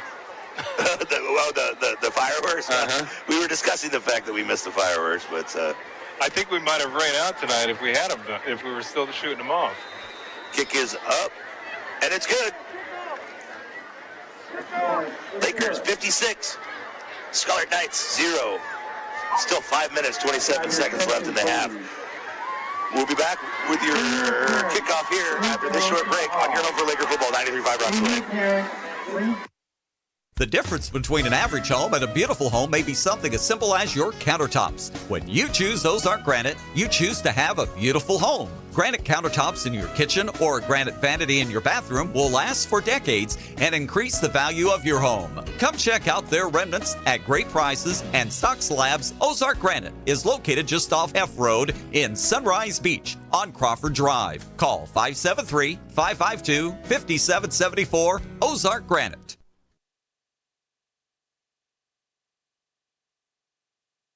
We've got you covered when it comes to the Lakers. 93.5 rocks. 56-0 here. Lakers up on senior night. 5 minutes, 27 seconds still left. Carson Dernan to kick this ball off to the Scarlet Knights, who made a trip all the way down from Kansas City, only to find themselves in half a C-note hole here. Great kick by Dernan right at the end zone line. There he brings it out and is met by one, able to fight it off for a little bit, but then the Lakers special teams converge and bring him down behind the 20-yard line. The Scarlet Knights will take over 1st and 10. And they just set him up, and they had a clean shot on him, too. What was it? You were on coverage units, too. What was your mentality running down there on kickoff coverage?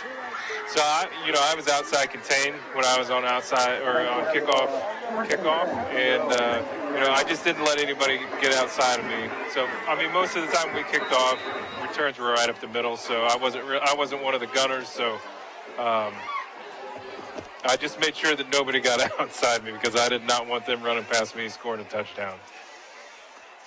Twin receivers to each side.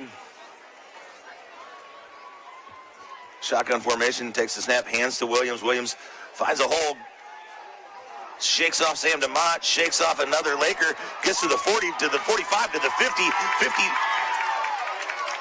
40-yard line there, inside Laker territory. Probably the biggest play of the night for the Scarlet Knights. That might have been the biggest game of the whole night. Yeah.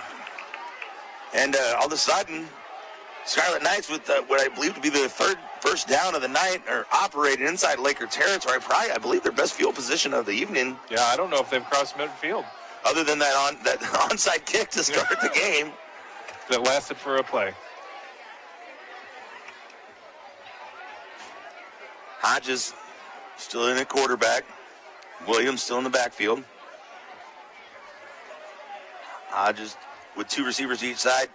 Fakes the ball to Williams and probably wishes he didn't, because he is met in the backfield by senior Caden Boehm, who slings him to the turf. That was a considerable loss. Looked like it was about 11 yards or so, at least 11, maybe 12. Yep, looks like right about that, yeah.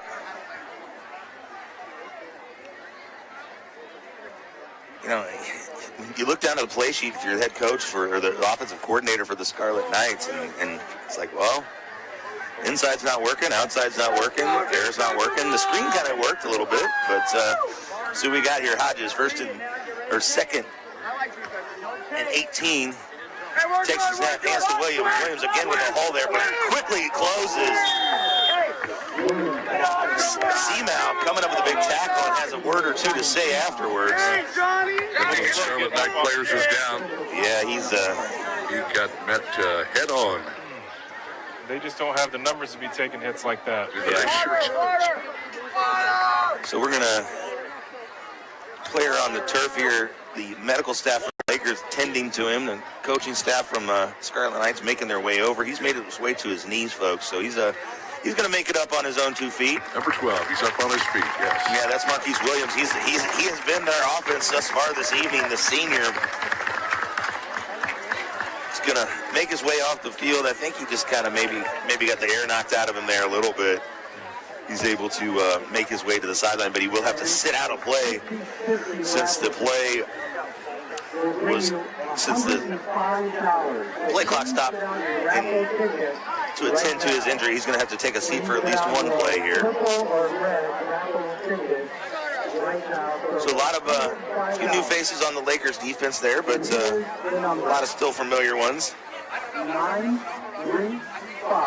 Looks like Daniel Jarquin's in there at center, or nose guard. I said center because he's number 55, and I thought it was me out there.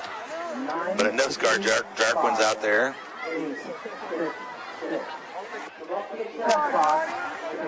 Russell Coburn out there on the other tackle side. Here to the near side. A little bit of tackle is Carter Kuhn. Getting some seniors out on the field tonight. Getting reward those guys who, you work your way through the system. You make your way up to your senior year, and this coaching staff has always done a good job. If you play all the way through 7th grade, 8th grade, 9th grade, junior varsity, all the way up to your senior year, no matter what kind of you bring to the table, they're going to find something for you to do on a Friday night. We got a timeout by the Scarlet Knights here, but we're going to keep it here. This coaching staff, going back to Bob Shore, Jeff was good at it too, and now Parr and these guys. If you work your way through the system, you make it up to your senior year, you've sacrificed a lot, whether it's camp, whether it's practice, there's off-season workouts, and they find something for you to do, whether it's on special teams, whether it's here, there, and I think that's what's really great about this program, that so many of those guys, and then some of those guys will blossom as a senior year, and all of a sudden, maybe you didn't contribute as a sophomore, maybe you didn't contribute as a junior, but something clicks your senior year, and you get that opportunity, and you get your chance to make memories on a Friday night. Yeah, that's right, Luke. I mean, and not only with the seniors, but the underclassmen as well. I mean, you put in the work, you put in the time, and they're going to reward you for it in some way, shape, or form. And that's one thing that I really liked playing for this Laker program is you see some results for whatever you put in. It may not be exactly what you want, but you're going to see some playing time in one way or the other. Yeah, I got to give it up for Demyron Boyd out there. It looks like he's a freshman to tackle for them. He's having fun. He was dancing along to the music out there. A freshman, not intimidated whatsoever. Ball's handed off. Williams is back in the game, and they got him wrapped up. But that was a good-looking play to start out. Hodges with a clean handoff. An initial surge by the offensive line of the Scarlet Knights. Looked like there was an opportunity there, but quickly closed up by the Purple Haze defense. 4th down. Those Scarlet Knights are probably getting a little exhausted having to play both sides of the ball like they are tonight. Oh, yeah. No rest for the wicked. Both sides of the ball, special team. Yeah, absolutely. Wonder if maybe somebody drives the bus and who goes to help? All right, Williams in motion here to the near side. They're looking for him, but he's under pressure. Hodges escapes the pressure, gets to the outside, and chucks the ball downfield near the first down marker, but unable to connect on 4th down. So the Purple Haze defense brings you another quiet side quick shot change of possession. And the Lakers are going to take over 1st and 10. And they flushed him out of the pocket there pretty quick. He was under duress. I thought he was going to pick that first down up there for a second. All right, Lakers again got number 1 out there. You got, of course, QB1, number 11, still out there. Cole Lane, your starting center, still in the ball game. Who else we got out there? Got Lucas Routh up there at receiver. Durnin takes the snap quickly, looks to his left, and too quickly it seems, because Fobbs was there, but not ready for it. Johnny Seamount checking in the ball game for Deontay Hare. Seamount's had a good ball game tonight. Yeah, he's oftentimes called on to do a lot of things from that cornerback position. Gets involved offensively from time to time. Another senior who kind of works his way up and is able to contribute in his senior year. Oh, he was trying to set that one up again. He was looking downfield before he got that ball in his hands. You know, that's tough as a receiver. Sometimes you see a little wide open field. You may see a cornerback or a safety coming at you, and you're looking upfield before that ball touches your hands. And you got to keep your eye on the ball or it'll touch the ground. It's one thing if they're coming up behind you and you can kind of hear the pitter-patter of the feet. It's one thing if you can see them out of the corner of your eye. He swings the ball out to Cruson. Cruson makes the grab, but is immediately contacted. Lost a few yards there. Langston triplet with a defensive play for the Scarlet Knights. And all of a sudden, the Lakers are looking at their own 4th down situation here. Reminiscent of what we saw last week against Hickman, where they're really going outside. No running game of any kind. All right, so they're going to punt the ball away, but your punter is a gunner over there on the far side. And he gets a boot into it, takes a shot. Number 5, Phobes was the punter back there. That's like I couldn't quite pick up the number on it, but it was Phobes, who's number 5, who punts that ball away, and he shows a leg. You know, we've seen some problems with the punting game, right, Josh, over the course of the season. But maybe this is the new solution to what the punting game could be for the Lakers. It could be. 33-yard line. He's 6'4", 170 pounds, so he's got long legs, and if he gets a good swing into it, he can send the ball down the field. If he can be consistent like that, that could be a new little wrinkle for the Lakers in the special teams unit. That would be a good weapon moving into the district playoffs. Hodges in the backfield. Oh, snap.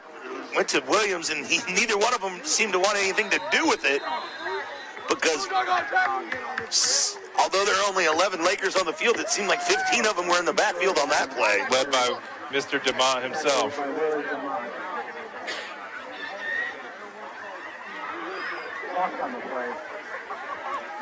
Yeah, we got to start probably thinking about that Golden Pork Chop Award. You know, maybe it comes out of the first half when this game, well, I don't know if this game was ever in doubt, but when this game was still, being contested, or maybe we see a youngster emerge in the second half and put their name in the ring. Yeah. All right. Hodges lines up in the backfield. Williams to his right. 2 receivers to his left. 2 receivers to his right. Hodges takes the snap, fakes to Williams. Wants to keep it himself. Gets to the corner and is blasted to the ground behind the line, behind the yard marker, but maybe picks up a yard and a half there. Went a long way to do it and took a shot. It was a hard yard and a half. Yeah. But he started that play clock pretty quick. Yeah, we're down to 43 seconds left. We're inside that 2-minute warning. We've got one more timeout. The Scarlet Knights do. They better do something before game clock, and there it goes. Yeah, we're down to 31 seconds on the game clock. Nothing showing on the play clock here. Yeah, that's what I meant, the play clock. All right, well, looks like we got at least one play here. He's going to let it go, and DeMott comes up with a pick, and DeMott crosses the 40-yard line to the 35, to the 20, to the 30, to the 20, just outside the 20-yard line. DeMott with the interception return, and there's 8 seconds left in the half, and the Lakers are going to have one opportunity, if they so choose, to add to this 56-0 lead. Take your knee, head to the locker room. Well, Durnan is coming into the ball game, so at least you got QB1 out there. You still have your starting offensive line on the field. There have been some substitutions in the other skill position players. Those receivers have changed some numbers up a little bit, giving some new guys opportunities. But the Lakers seemingly setting up a purple tide 5 wide, 3 receivers to the left, 2 receivers to the left, 3 to the right. Durnan swings it out, has a man who picks it up, Shivelbein inside the 10 before he's stopped, and the clock ticks down to 0, and mercifully the first half ends with the Lakers leading 56-0 on senior night. Camdenton, Scarlet Knights, Bob Shore Stadium, senior night, festivities upcoming. But first, we're going to take a break here. When we come back, we're going to have highlights from the first half, stats, possibly an interview, and more on the Heritage Bank of the Ozarks halftime report on your home for Laker football, 93.5 Rocks the Lake and KRMS TV.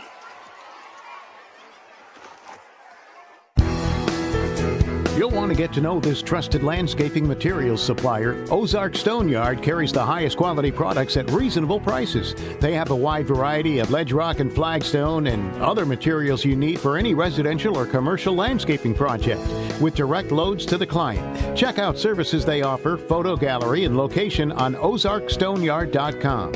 It's time for your yard to get stoned. Ozark Stone Yard.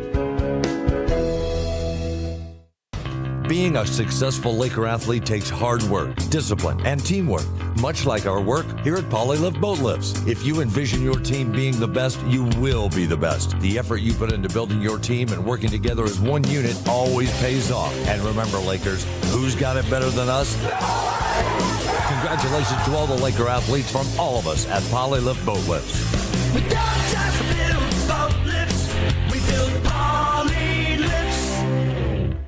The law office of Mark A. Webb was founded out of necessity. It was clear when he started that the old ways weren't cutting it, and there was a need for modern solutions to modern problems. Simply put, established methods of law office management were wasting time and money.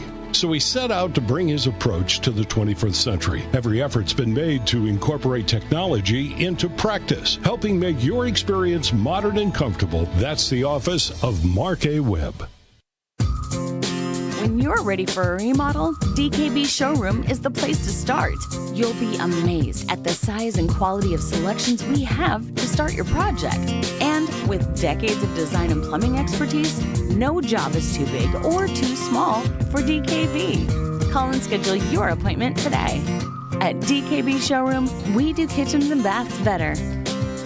See our beautiful showroom in Osage Beach or visit dkbshowroom.com.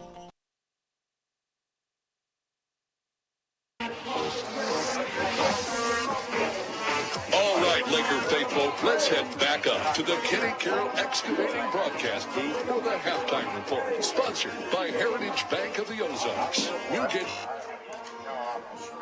you caught up contest. And you just never know who might stop by. Thanks to our sponsor, Heritage Bank of the Ozarks, with locations in Camdenton, Lebanon, and Plato.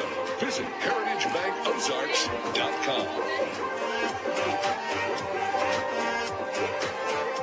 And we're going to welcome you back to Bob Schwartz Stadium, where the Lakers take on the Scarlet Knights. They're up 56-0 here. Non-conference game, last regular season game. Senior night, and it's senior night not only for the football boys, but the dance team, which is on the field right now doing their routine as the cheerleaders as well. And as KB said in the billboard there, you never know who's going to stop by on halftime. And I made sure Josh kept his headphones on for this one, because a guy that we probably look up to more than most, Coach Bob Short. Coach, thanks for coming in to visit with us, and appreciate you coming in at halftime. Sure, Luke. You and Josh, it's good to see you both. It's great to be here. Coach, interesting night tonight. You get a team from inner city Kansas City to come down and play on kind of a one-off game here. Hadn't had to do this in a long time, but back in our day when Josh and I played as an independent, we oftentimes had unique one-off games like this. And when you were athletic director, how do you go out and find a game like this? What's that discussion like? Well, back in that day, of course, a little more difficult because they didn't have cell phones. So just knowing people, having contacts. I got Kansas City Central and Kansas City Lincoln down here through the athletic director, Claire Julian, was for the public schools in Kansas City. Her husband, Jim, was a football coach, basketball at Monette, Missouri, while I was playing down in Castro. So that relationship, she helped me out a lot. They're both good people I admired, and sent a couple of those schools down here, but they were good players. I mean, if you remember, we beat Kansas City Lincoln 17-14. They had a couple of kids, one going Division I and one an outstanding MIAA player. So they were a little bit more competitive then, wouldn't you say? Yeah. And I remember Kansas City Central came in and they got up on us early. Yeah. And it's one of those things that I think we probably came in. We thought we were a little bit better than we were, or maybe not better than maybe we thought that they were a little worse than they were. And that's what we were talking about earlier, Coach, is really trying to keep your fundamentals down when a team like this comes in. And Luke and I, we were talking about how you would have us convinced that we were playing the best team in the state, no matter what their record were. Yeah, Parker, you'd come in here 0-5, and you'd have us convinced they're the best team in the state that just hadn't won a game. Well, that is true, but often you get asked if you're winning in this game, and it is about winning. We know that at least to a certain degree, beyond any doubt. But if you are winning, people ask how do you keep that? Well, never play down. You can't play down. It's too competitive. Too many good programs nowadays. Nobody's willing to be bad. Nobody's willing to say, well, we'll have 2 years down, then we'll be pretty good. Everybody tries to be good every year, and that's where the difference in a football team and a coach and a program is the development of players where you come in, you say, man, we're in trouble. We're losing 8 senior starters, but then you look at the roster, we're going to have 8 senior starters next year. And the age-old coach's saying is, a senior is playing to win, a sophomore is playing to survive. So you like that experience through the weight room, through the JV ball, through the junior high, taking the field every year. Easier said than done to keep that type of interest and keep that type of thing going. But as far as the scheduling and stuff, it's contact and knowing people, guys I played with, guys I played against, the relationships, give us a ball game or two. Webb City's given us a couple of times regular season games. They could get them there real close with Springdale and Fayetteville and good teams, but so that's the way all that works out. So tonight's senior night, that was a tradition that, under your time we did, of course, and it's carried on through Jeff's tenure and now, of course, Parr. Why is senior night important? I always looked at it as an opportunity not only to honor the seniors themselves, but the senior parents as well for all the sacrifices that those parents make. Oh, yeah. You're a special kind of parent to be a football parent. Football, kind of what makes it a little bit different when you look at these guys out here is this sport, after high school, you're not going to play it again, not at least in this scenario. Basketball. basketball, you go down the Y playing a basketball team, you can play softball, you can do some things afterwards that are pretty similar. But you can't play 11 guys with pads and this, so it's kind of a one-time around thing. And your seniors are always special. They've been here a while, and they put in so much time. And that's what makes you, I think, people appreciate football is the type of young people we have today that are willing to go out there and put it on the line and fall short of a goal, but not so afraid of losing that they're afraid to play, and willing to play hard and focus and get in it. And that's something in your preparation each day that has to be, as the age-old saying goes, your mind's got to be where your feet are, you know, for that day. You got to take care of that kind of business. And after all, this sport's 10 guaranteed times you can play it now 365 days, as I've often told you. So why would you not be up with all the thousands of bench presses and seat rollers and throwing up and running that you do to get ready? Pretty hard not to get up for that Friday night game. I'm not sure which I did more of, seat rolls or throwing up, but yeah, you're absolutely right. Head coach Parpitz, in his second season here, obviously a guy that played under you, got to win a state championship under you, coached with him as well. What have you seen out of Parr as a head coach so far in his career? Well, Parr's that really good overall head coach, good for the kids, good for the school, good for the community, him and his family. He's a very sincere, very deep-feeling person. Does a lot for kids, a lot extra, spends a lot of time, really worries about the academic and character end, and works with kids to try to put a work ethic to give them something of some value after they get out. I really admire him for it, and you guys played for me, but football seemed to be kind of first and last in my world. So I admire him, the extra time that he puts in. We put in a lot of extra time, most of us on this field, as you well know. Absolutely. That's Bob Shore. I'm Luke Agron. Josh Hicks sitting in with us, Coach. Anything else you want to send out to Laker Nation before you let you go? We appreciate you coming by and visiting with us here tonight. Well, I appreciate being here and seeing you guys, especially players like you guys that played so hard, won so many ball games, and there's a reason. It doesn't just happen. It looks a lot easier than what it is, doesn't it? But when you go out there quite often, you play a team, well, they didn't look so good. Well, that's because of the way you played. It's because of the way we played, the way you two guys played, and the type of effort we've had out of the Camdenton Lakers year in and year out. That's what I've often said. People come to watch because we play so hard. So thanks for having me, guys, and getting an opportunity to see you tonight. Josh, you got anything to say to Coach before we let him go? Hey, we just appreciate all the time you gave us, too. We put in a lot of time, but you put in a lot of time for us, and we just really appreciate everything, not only as a coach, but as a mentor, as a friend, and as a family friend. We think a lot of you. Well, thanks. Appreciate that, guys. Bob Shore, Josh Hicks, I'm Luke Agron. Lakers lead 56-0. We're going to take a break here. When we come back, we're going to have highlights from the first half, which there were many, stats from the first half, which there were even more, and, you never know what else here on your home for Laker football. 93.5 Rocks the Lake, KRMS TV, and LCTC Facebook page.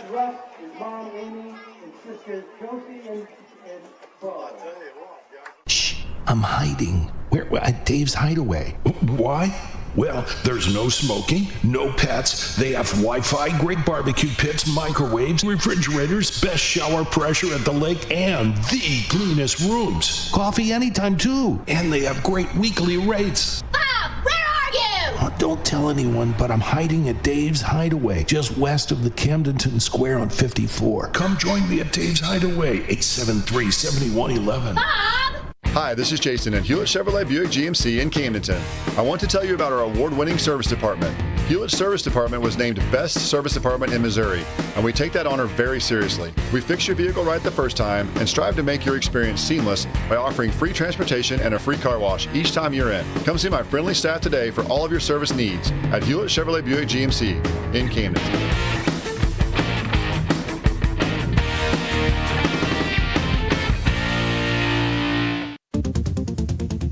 Are you dreaming of that new home or business? Whether you want a brand new building, a remodel, or addition, Now is the time to turn your vision into reality. Kurt Flickinger, architect and owner of KJF Architecture, has 25 years experience locally, nationally, and internationally, designing exciting dynamic spaces to work and to live. Visit kjfarch.net for a full profile and to schedule your free consultation. Turning your vision into reality. Bryant Auction offers a fast and efficient way to market your real estate, cars, guns, and personal property. Averaging an auction every 3 days, we can market live, online, and simultaneously with a live and an online crowd to get you the best possible price. Our real estate auctions have brought in buyers from all over the world and gun buyers from all over the nation. 50 years in business and thousands of satisfied clients because we care. Visit BryantAuction.com and consider it sold.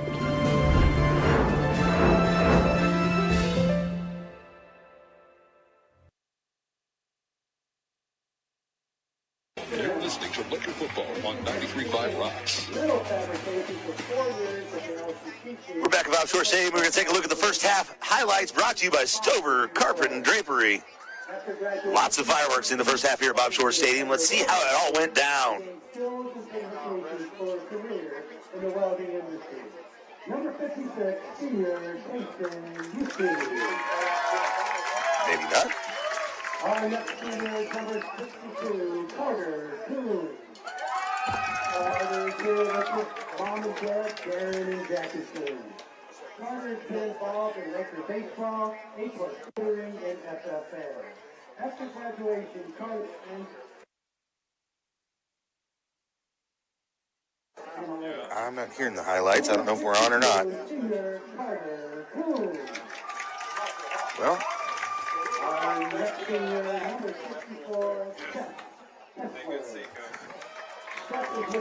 we got highlights? Am I going crazy here?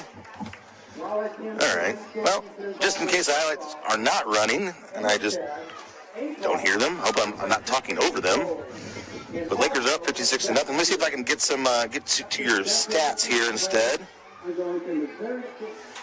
I've not seen those come through my email, but hopefully they're going to be right here at the top here. And of course not. No stats coming through tonight. But Josh, let's get a recap of the first half. A lot of scoring for the Lakers. A lot of defensive effort there for the Lakers. What else did you see? You know, just like we talked about all game, you know, a lot of miscues, just really on the defensive side of the ball, you know, jump the snap a little bit. Really, what I'd like to see in the second half is I'd like to see just more focus on those fundamentals. Really focus on just bringing this whole game together. You know, we're up 56-0 at half, and like you said earlier, like how spoiled we are as fans to be thinking about like what we're doing wrong, and we're up 56-0. But I really would like to see some of these younger guys start to come in and just show what they can do, and you know, really be rewarded for some of that time that they put in over the course of the year this year. And you know, maybe somebody that hadn't seen the end zone this year, you know, maybe see them score a touchdown, maybe somebody get a sack or an interception or something like that. You know, our junior and senior year, obviously, we played a lot more, but your sophomore year when you're not playing a ton, and you get that chance to sub in, and we played on a great team our sophomore year, right? So we got to play quite a bit in the second half of some of these blowouts, because, you know, on our way to a state championship game, there were some blowouts early in that season, so we got a chance to play under the Friday Night Lights. What was kind of going through your mind when you're a young cat getting out there for the first time? You know, just like what Coach Shore was talking about just a few minutes ago, when you're a sophomore, you're playing to survive. And so when you step on that field, you know, for me, it was just don't screw it up. Don't drop the ball. Don't miss the tackle. Just don't miss your assignment. And I feel like some of these younger guys are probably thinking the same thing. But, you know, when you really take a step back and look at it, you've been doing the same thing over and over and over since, you know, 7-on-7 passing league in the summer, since 2-a-day practices in August. And I don't know if they do 2-a-days anymore, but, you know, we've gone through so many reps, and so you know what your job is. So really just putting it all together and just making sure that those mental reps that you've done over and over and over again, to make sure that you put that on the field on a Friday night. All right, we're going to take a quick break here. Lakers up on this Southeast Scarlet Knights, 56-0. They're wrapping up senior night festivities here. We're going to take a quick break. When we come back, we may have highlights. We may have a scoreboard update. Who knows? But either way, we're going to take a quick break on your home for Laker football, 93.5 Rocks Lake. The difference between an average home and a beautiful home may be something as simple as your countertops. When you choose Ozark Granite, you choose to have a beautiful home. Granite countertops in your kitchen or a granite vanity in your bathroom will last for decades and increase the value of your home. Come check out their remnants at great prices, and Stock Slabs Ozark Granite is located just off F Road in Sunrise Beach on Crawford Drive. Call 573-552-5774 Ozark Granite. I'm Brett Edson with Allie Holman Howe Funeral Home. My family has called Camden County home for 8 generations. Our firm's roots run deep too. In 1929, our predecessor, Banks & Woolery, moved the original funeral home from Old Lynn Creek to the square in Camdenton. In 1955, the Reed family relocated to the present location on North Highway 5. Allie Holman Howe Funeral Home has continued that legacy with personalized distinction for over 2 decades. Our caring and capable team stands ready to meet your needs at Allie Holman Howe Funeral Home in Camdenton. Lake West Excavating is ready to help you with your demolition and excavating projects. Waterline, state-certified septic installations, land clearing, driveways, foundations, footings, and grading is just some of what they do. Owner Jacob Baker will personally oversee your project and offer hands-on supervision. Residential or commercial, Lake West Excavating has the experience and equipment to get your job done right and on time. Visit Lake West Excavating on Facebook and call 573-789-9553. You'll want to get to know this trusted landscaping materials supplier. Ozark Stone Yard carries the highest quality products at reasonable prices. They have a wide variety of ledge rock and flagstone and other materials you need for any residential or commercial landscaping project with direct loads to the client. Check out services they offer, photo gallery, and location on ozarkstoneyard.com. It's time for your yard to get stoned. Ozark Stone Yard.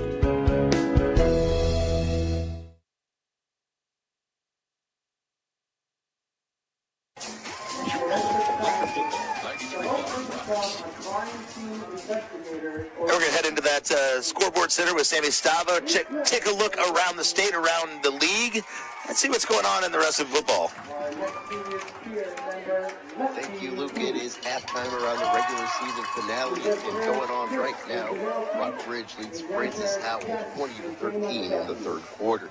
Capital City trails Quincy 28-24 at the half. Locally, Osage trails Borgia 16-0 in the third quarter, and Lebanon leads Waitsville 43-7 at the half. In the State Fair Community College Score Center, I'm Sammy Stava. Guys, back to the halftime. Thanks, Sammy. I appreciate it. That's the State Fair Community College scoreboard.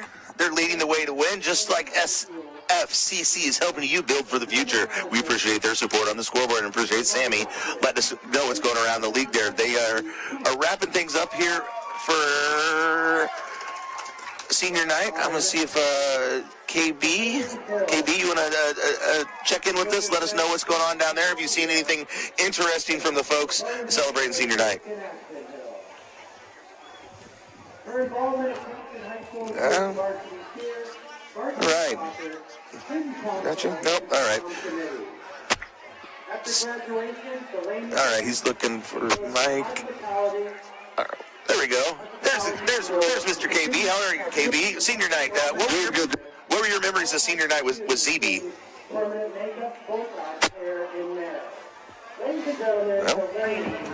Members of the cheer squad out here now.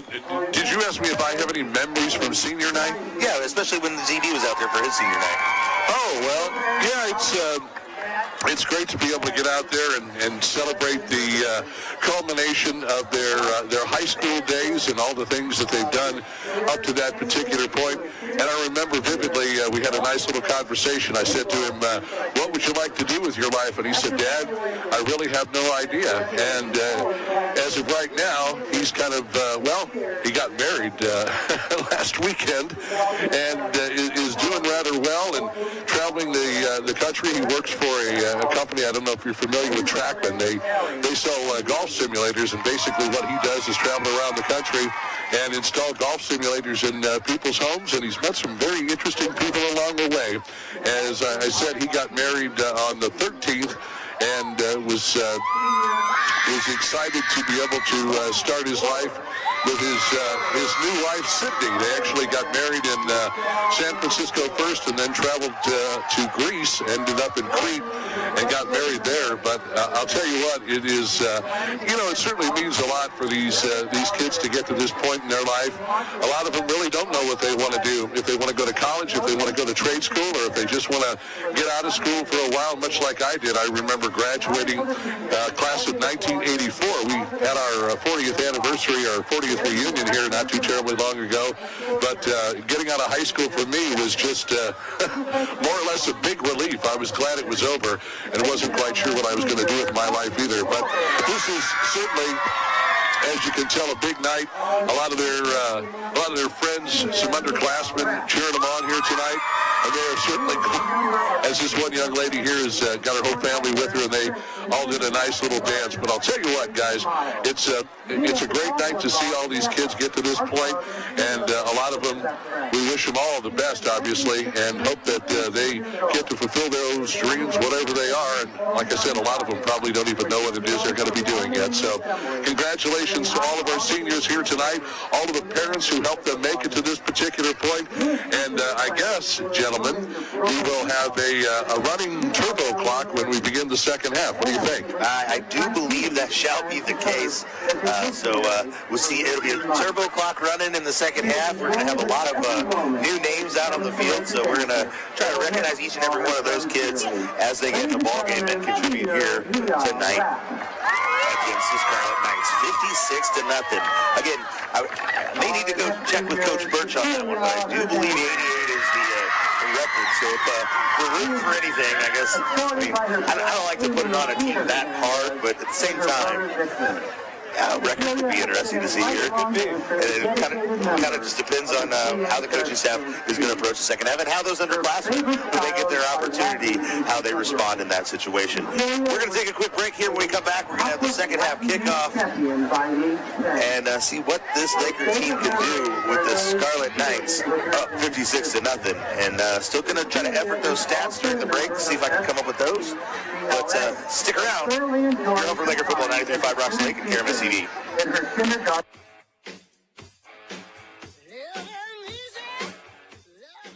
Bacon and eggs, cheese and crackers.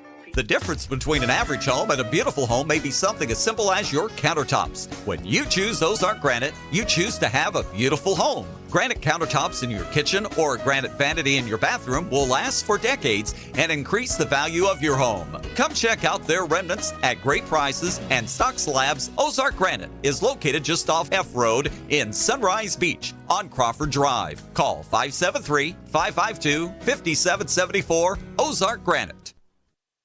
I'm Brett Edson with Allie Holman Howe Funeral Home. My family has called Camden County home for 8 generations. Our firm's roots run deep too. In 1929, our predecessor, Banks & Woolery, moved the original funeral home from Old Lynn Creek to the square in Camdenton. In 1955, the Reed family relocated to the present location on North Highway 5. Allie Holman Howe Funeral Home has continued that legacy with personalized distinction for over 2 decades. Our caring and capable team stands ready to meet your needs at Allie Holman Howe Funeral Home in Camdenton. Lake West Excavating is ready to help you with your demolition and excavating projects. Waterline, state-certified septic installations, land clearing, driveways, foundations, footings, and grading is just some of what they do. Owner Jacob Baker will personally oversee your project and offer hands-on supervision. Residential or commercial, Lake West Excavating has the experience and equipment to get your job done right and on time. Visit Lake West Excavating on Facebook and call 573-789-9553.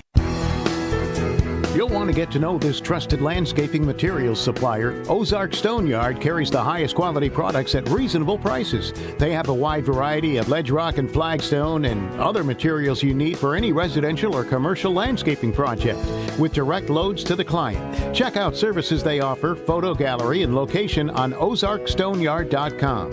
It's time for your yard to get stoned. Ozark Stone Yard.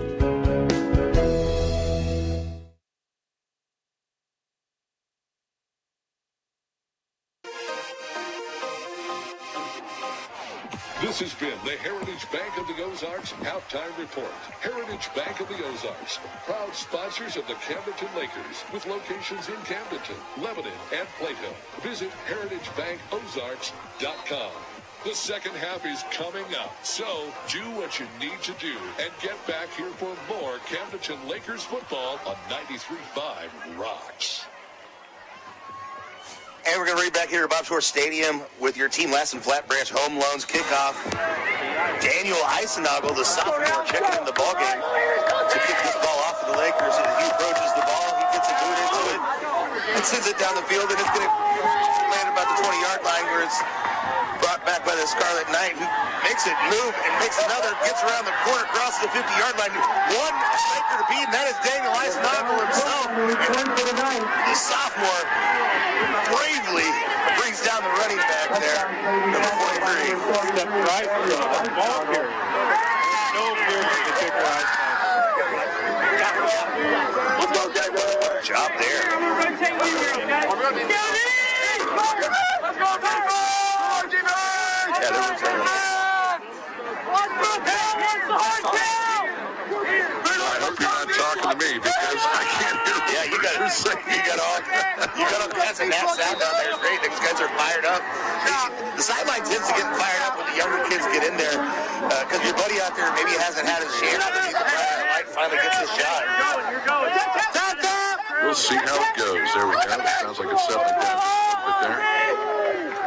All right, Hodges, your quarterback, takes the snap, dribbles it down, gets it to Williams. Williams again makes a move to the outside, dodges one, dodges two, dodges three, but finally is brought down out of bounds. Decent gain there on first down for the Scarlet Knights. A lot of new numbers out there, a lot of fresh jerseys.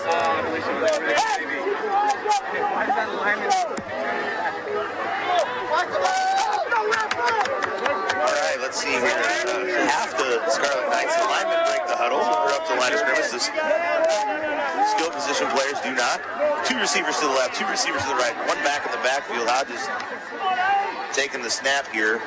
Gets it out quick, and he's wrapped up and brought down immediately. That was Trey Thomas with the reception for the Knights.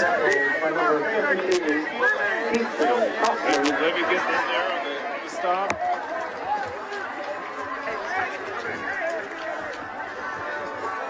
Yeah. Try this other one here. Check in there. Let's see what you got there. How about that? Yeah, there we go. Okay. All right. Two receivers to the top, two receivers near side. Hodges takes the snap, looks to his left, and finds a receiver open. Hodges again picking it up and getting it inside the Pacific Pools red zone. Best drive of the night for the Knights here. Of course, it is going up against some guys who maybe have a little bit less experience for the Lakers. But the first time I believe the Knights will be operating inside the Pacific Pools red zone here. Hodges is going to line up under center here. The junior, he's got an I formation in the backfield. Two receiver split. It's a sweep to Williams. Williams looking to find a block, looking to cut the corner, but he's bottled up and brought down there by Braden Burns. And a number of other Lakers coming in to make the stop there. Purple Haze defense looking to keep a clean sheet here. You got a shutout going with 8 minutes, 33 seconds. That's your New Spring Wellness Center time check. Luke, if you could bring my mic down just a little bit, I think that's why I'm having trouble hearing you guys. There you go. That's good. That's better. Thank you, sir. Picking up a lot of outside noise. Yep. Thank you, sir. That's awesome. All righty. We're going to figure this out by the fifth quarter, I'm sure. Hodges taking a snap. He fumbles the football. The backup Purple Haze defense coming up big with the turnover, keeping the clean sheet 56-0. And that's a quick shot turnover on change of possession on a turnover fumble there for the Lakers. All kinds of young men getting an opportunity to play ball, and if they aren't fired up and excited, I'll tell you what, they're looking a little bit more crisp and clean than the first team in the first half. Josh, I'll let you take a look and try to pick out as many of those new jerseys as you see out there. I wasn't sure who came up with the ball at that time. Or It was that number time. 54. Was it 54? Yes. I know that Bushnell, number 38, came off running off. He was excited. He was pumped up after that play, too. And 54 would be Brody Price. Your quarterback is Cruson. He hands off to Burns, and Burns picks up a first down.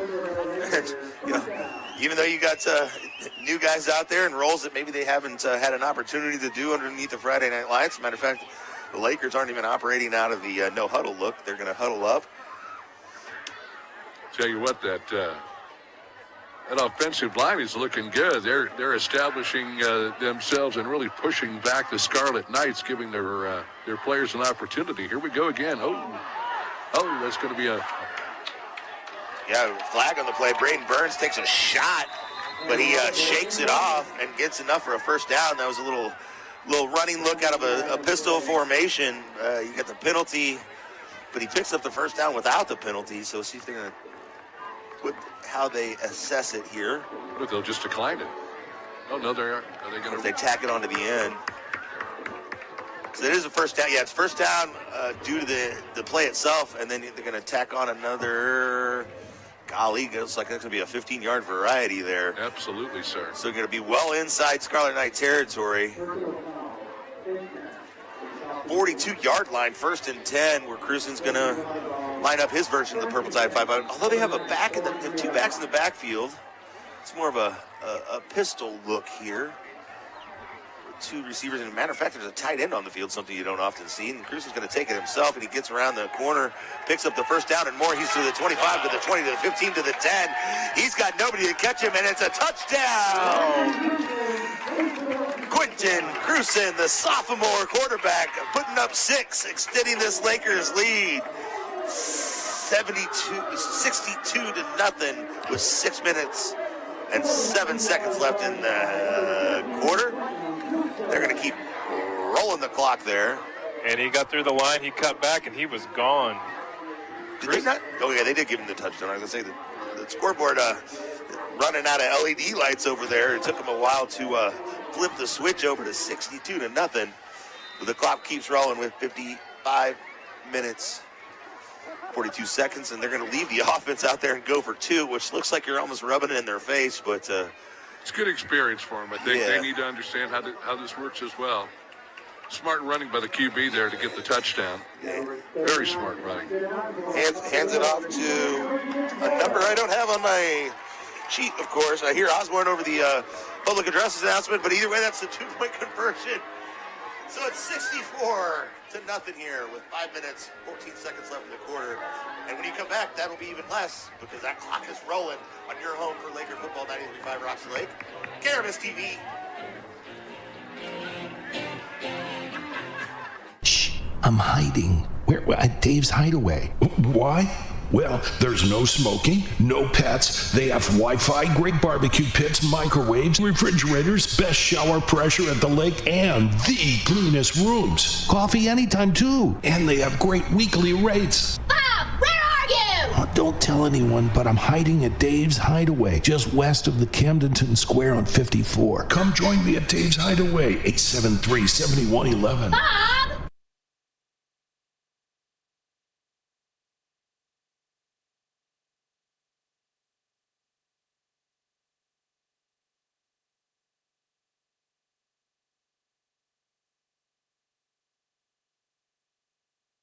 Yourself to a relaxing evening. Made in the USA and shipped within 3 weeks. Stop by Pacific Pools and order your new Bullfrog Spa. Pacific Pools and Bullfrog Spas. Because everyone deserves to relax. Your home for Laker football, 93.5 Rocks. And Daniel Eisennagel's kick is returned again, this time nearly the 50-yard line. And Joshua, I don't know if my eyes are deceiving me or not. I feel like the cheering section for the Scarlet Knights over there has grown a little bit. Yeah, it's gotten And the student section over here on the Camden side has shrunk a little bit. It has. You know, it's good to see those guys go over there and really cheer on those guys. And, you know, they're really getting excited every time that the Scarlet Knights, you know, break something. And I hope it's all a good-natured fun over there. Yeah. It is definitely. Talked to a couple of those kids about it, and they had said, you know, it kind of stinks that you have to drive all this way and you don't have anybody on your side of the field to root for you. It just shows the character of those kids actually want to go over there and support. All right, setting up a little middle screen here to Williams. Williams shakes off one tackler, tries to shake off another, but would that be an instance of the turf monster getting him there, Luke? well, a little bit of that, and He zigged when he should have zagged. yeah, Levi Brewer, another sophomore, kind of stopped him in his tracks, but decent pickup there on first down, so it's going to bring up second down and manageable, 2nd and 5 here. They are inside Laker territory.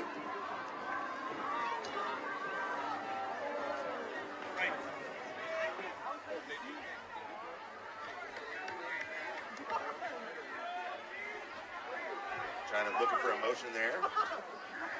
He gets it. Looking downfield, a little pressure in his face. Gets off the pass. Unable to connect with his receiver on that one. Hodges, he looks like he can throw the ball. Yeah. You know, he's got some zip on it and things like that. He doesn't look super comfortable back there because he's often under duress. Yeah, I mean, he was kind of running for his life at that point. That sophomore Levi Brewer there, thought he was going to come up with a pick, number 26. Oh, yeah, that's a familiar number, that. All right. Isaiah Hodges, the junior quarterback, takes the snap. Williams out of the backfield looking for an early pass, and he's got pressure right away, and he drops the football, and it's going to be picked up. And he's rumbling down the sideline, breaks the tackle to the 10, brings it all the way down. You catch a number on that one, Joshua. Number 78, sophomore Tegan Wilcutt. Wilcutt with a big rumble down the field after he picks up that scoop. And he is pumped. And he should be. Good play. What a job there, yeah. Good play by the sophomore. You know, those are the types of things when you get in situations like this where you just make the most of it. And yeah, take advantage of your opportunity. This clock is running, 50 seconds left in the quarter. 64-0 Lakers threatening to extend their 64-0 lead here. Well, not only do they have a group of fans, they've also got cheerleaders now.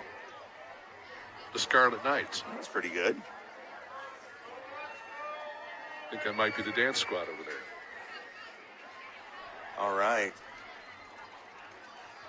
We're back to Cruson as your quarterback. He takes a snap, hands it to Burns, who gets to the outside.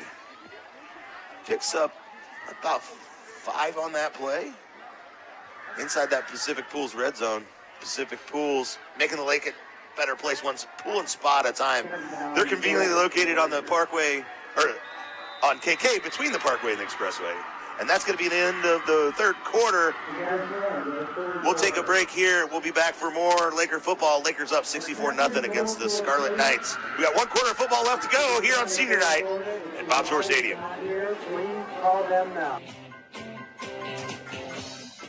Being a successful Laker athlete takes hard work, discipline, and teamwork, much like our work here at Polylift Boat Lifts. If you envision your team being the best, you will be the best. The effort you put into building your team and working together as one unit always pays off. And remember, Lakers, who's got it better than us?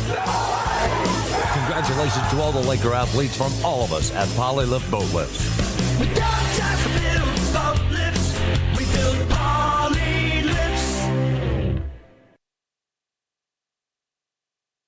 For Camdenton Lakers football, 93.5 Rocks, KRMS FM, Osage Beach. Your home for Laker football, 93.5 Rocks. And we're back at Bob Shore Stadium. The Lakers lead the Scarlet Knights 64-0. Beginning of the fourth quarter here, and one of the few times I believe this clock is going to stop the rest of the evening was between quarters, because Brendan often talks about how it's kind of house rules when it comes to the turbo clock and how they enforce it.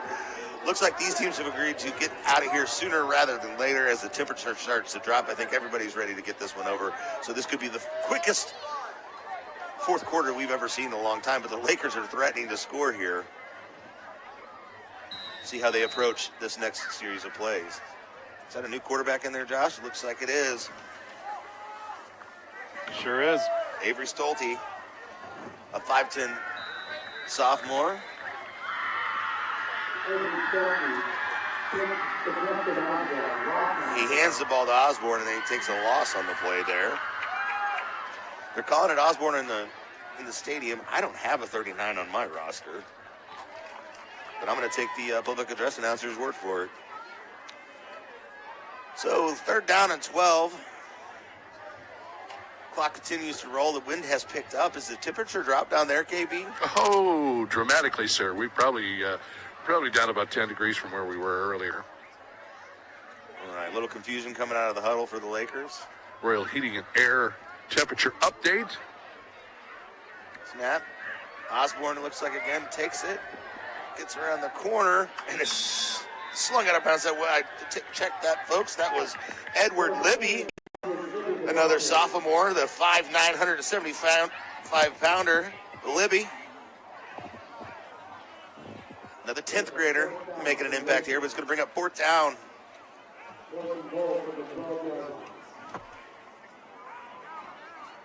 Play's going to come in from the sidelines.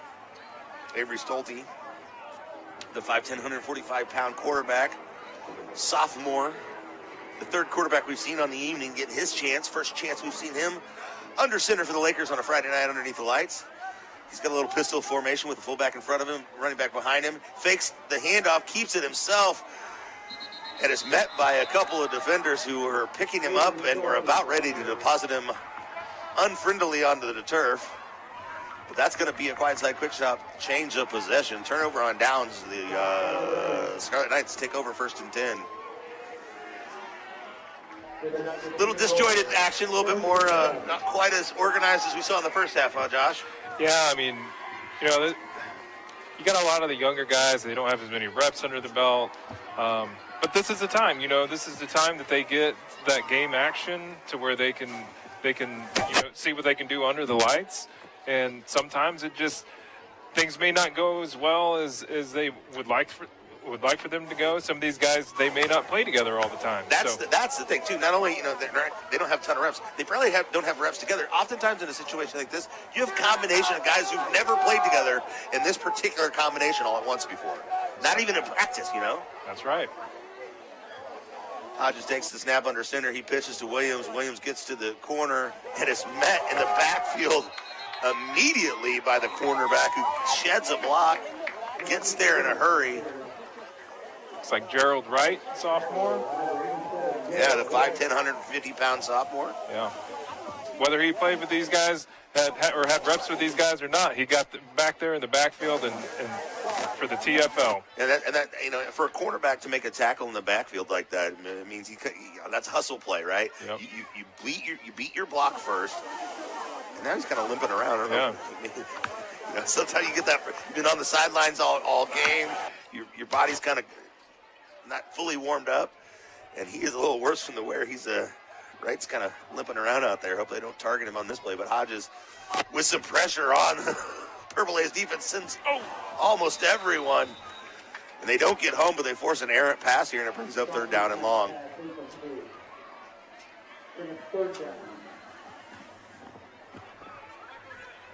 Looks like Wright came over to the sideline.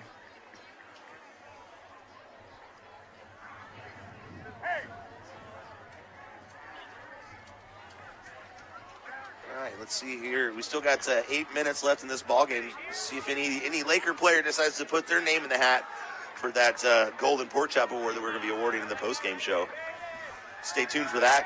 KB will try to hear from head coach Par Pitts. Hodges with the snap in the end zone, hands it off to Williams in the end zone, who gets out to the 5, to the 10, fumbles the ball out of bounds, but not quite enough for the first down there. So it'll bring up another 4th down here. It's like maybe he stepped out of bounds a little early. Oh, yeah, he didn't get even nearly the yards I thought he did. So, yeah, they're way back. what do the Knights do here? They haven't punted too much on the evening. Lakers have been able to make them pay for it almost every time. I think this is fun for these young guys, but I think it's fun for the coaches too, because they're really getting to coach the kids here tonight. And they, these kids are really benefiting from what they're seeing, and obviously the coaching that they're getting. Hodges taking the snap, fakes it to Williams, keeps it himself, looking downfield, unable to find an opening, and is just swallowed up by a swarm of Lakers on the sideline. And that's going to be a quiet side quick shot change of possession. Lakers up 64-0. The clock is ticking. Will probably be under 6 minutes to go in the ballgame when the Lakers snap the football here. And who exactly will be doing the snapping and who will be receiving the snap is yet to be determined. It's like Stolte's coming back in at QB. We're going to break out of a huddle here. It looks like the Scarlet Knights had a little bit of mass substitution themselves. They're getting, not that they have a deep bench to go to, but they are going to it. Stolte lining up in a pistol formation, running back in front of him, running back behind him, and he hands to Osborne. Osborne takes it in and is hit at the end zone, but he's able to stick it in for 6 and extend this lead.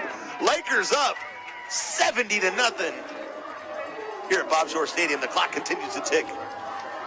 And I guess they'll have to leave the offense out there yet again, right? No, they're going to send out Eisenagel to try to kick this extra point. Or no, they're going to bring it back. They've changed their mind again. All right. Again, these guys are units that aren't particularly used to playing together here. All right, Stolte taking the snap. Pitches it to Osborne, who has to handle it and is brought down almost immediately for a loss of yardage there. And the score will stay at 70-0 here at Bob Shore Stadium. Clock is ticking, 5 minutes left in this ballgame. We're going to take a quick break. When we come back, it'll be your kickoff, possibly the last one of the evening. Lakers looking to roll into Rolla next week on your home for Laker football, 93.5 Rock Slate. The law office of Mark A. Webb was founded out of necessity. It was clear when he started that the old ways weren't cutting it, and there was a need for modern solutions to modern problems. Simply put, established methods of law office management were wasting time and money. So he set out to bring his approach to the 21st century. Every effort's been made to incorporate technology into practice, helping make your experience modern and comfortable. That's the office of Mark A. Webb. Pacific Pools and Bullfrog Spas, because everyone deserves to relax. You're listening to Laker football on 93.5 Rocks. All right, we're back at Bob Shore Stadium. The Lakers up 70-0 over the Southeast Scarlet Knights. Clock's going to tick under 4 minutes here. Daniel Eisenagel, lining it up. Of course, his dad, Chris Eisenagel, a fellow class of 98er. That's right. It's hard to believe that that he's old enough to be out there playing with the big boys. Well, and he bounces it off of Williams. Williams picks it up, gets to the corner, breaks the tackle, brought down at the 22-yard line where the Scarlet Knights will take over 1st and 10. 3 minutes, 30 seconds left and counting. Sophomore Fisher Ritchie in on the tackle there. Seemingly everybody on the field is kind of just going through the motions at this point. Got a few Lakers out there playing with some vim, vigor, and vitality, of course, but I guess you got to give credit to the Scarlet Knights. They keep coming to line of scrimmage, they keep snapping the ball, and they keep, giving it their best. Yeah, that's just a tough position right now. Being down 70-0 or even up 70-0, like just to really keep your head in the ball game at this point.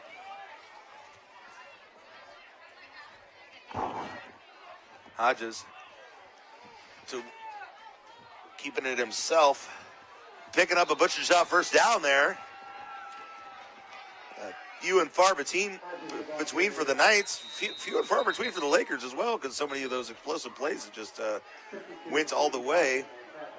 Thanks to our friends at the Butcher Shop, who have always been such big supporters of this broadcast. We have a Laker down This is exactly what you don't want to see here. Laker down on the field. KB, we'll send it down to you. And what's the? I saw you over there talking to Andy Everly. How's Andy doing? We're changing batteries down there at the moment, it seems like. Of course, my timing is very perfect on such things, but got a Laker down on the far sidelines. Scarlet Knights taking a knee. The Lakers taking a knee as well, so we'll see how this turns out. The training staff already made their way over there. It looks like Coach Parpitz is slowly making his way over here to assess the situation. See if we got KB back on the line there. Here I am. Yeah, we were mentioning Andy Everly and I, and Andy and I, we like to powwow before the game and talk a little bit about, well, we talk about food. I'm just going to be real honest with you. That's just how we roll. But, yeah, again, gentlemen, it's got him back up there. He's kind of walking very gingerly. It's number 52, it looks like, if I can see that number from here. Not putting much weight on that right foot, that right ankle.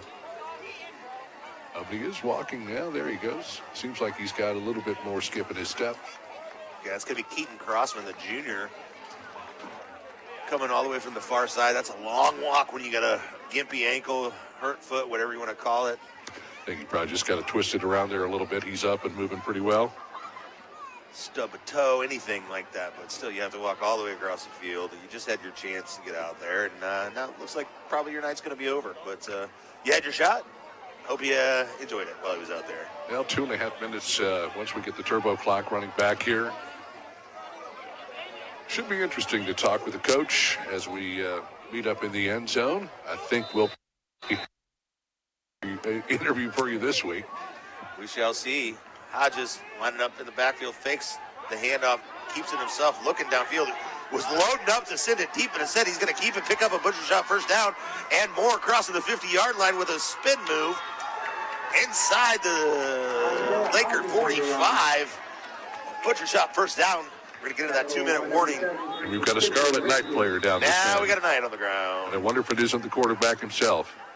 He is in a lot of pain. It is. He is rolling around.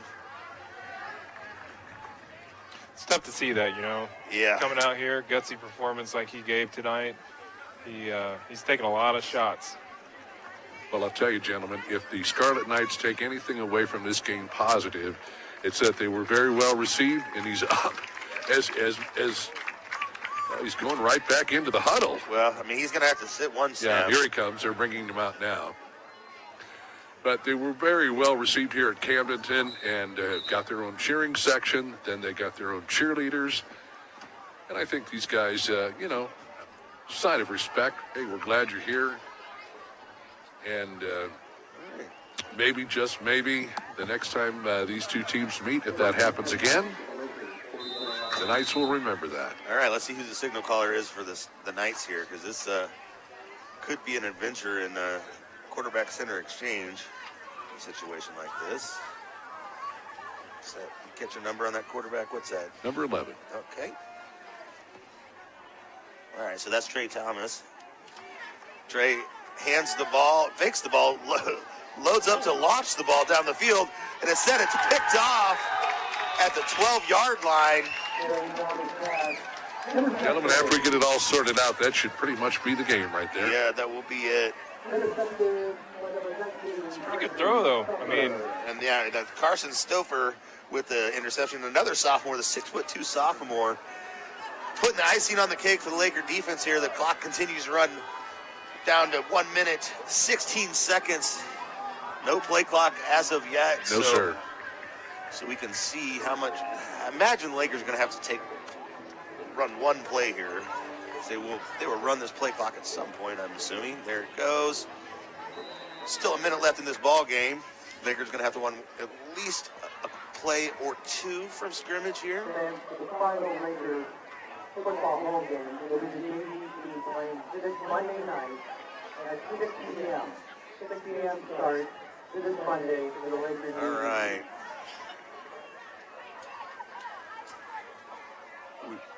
They're going to kneel the ball down. All right, they're going to put it into this thing early here. 70-0. Got 40 seconds on the play clock, 27 seconds left on the game boys. clock, so that will finish it off. Both teams are lining up at midfield for the traditional post-game handshake. We're going to have a post-game show here coming up. Have a visit with Coach Parr Pitts. Hopefully I can get some stats. We're going to take a look at highlights from the first half. Wrap things up here from Bob Shore Stadium. Of course, if you think about that Golden Pork Chop Award coming up. But for now, we're going to take a quick break. As the clock gets to 0, the Camdenton Lakers win 70-0 on senior night.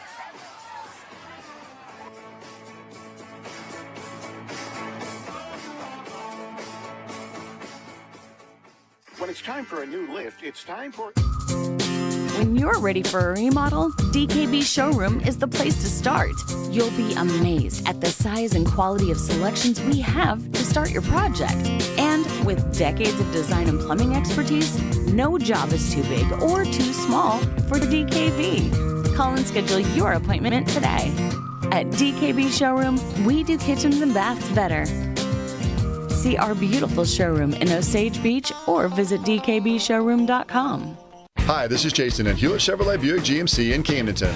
I want to tell you about our award-winning service department. Hewlett's Service Department was named Best Service Department in Missouri, and we take that honor very seriously. We fix your vehicle right the first time and strive to make your experience seamless by offering free transportation and a free car wash each time you're in. Come see my friendly staff today for all of your service needs at Hewlett Chevrolet Buick GMC in Camdenton.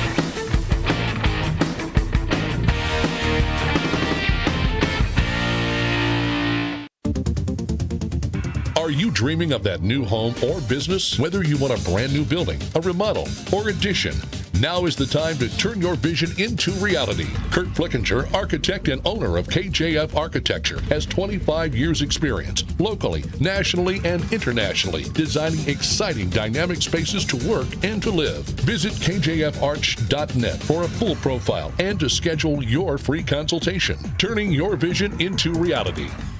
Bryant Auction offers a fast and efficient way to market your real estate, cars, guns, and personal property. Averaging an auction every 3 days, we can market live, online, and simultaneously with a live and an online crowd to get you the best possible price. Our real estate auctions have brought in buyers from all over the world and gun buyers from all over the nation.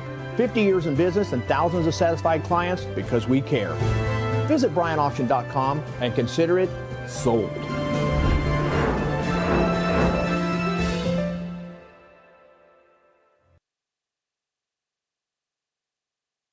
Win 70-0 against the Southeast Scarlet Knights out of Kansas City. We're going to see if KB gets an opportunity to talk to Coach Parr Pitts, but until then, we're going to keep our eyes on the stats. We're going to maybe have a scoreboard update for Sammy Stava, see how some of these games wound up.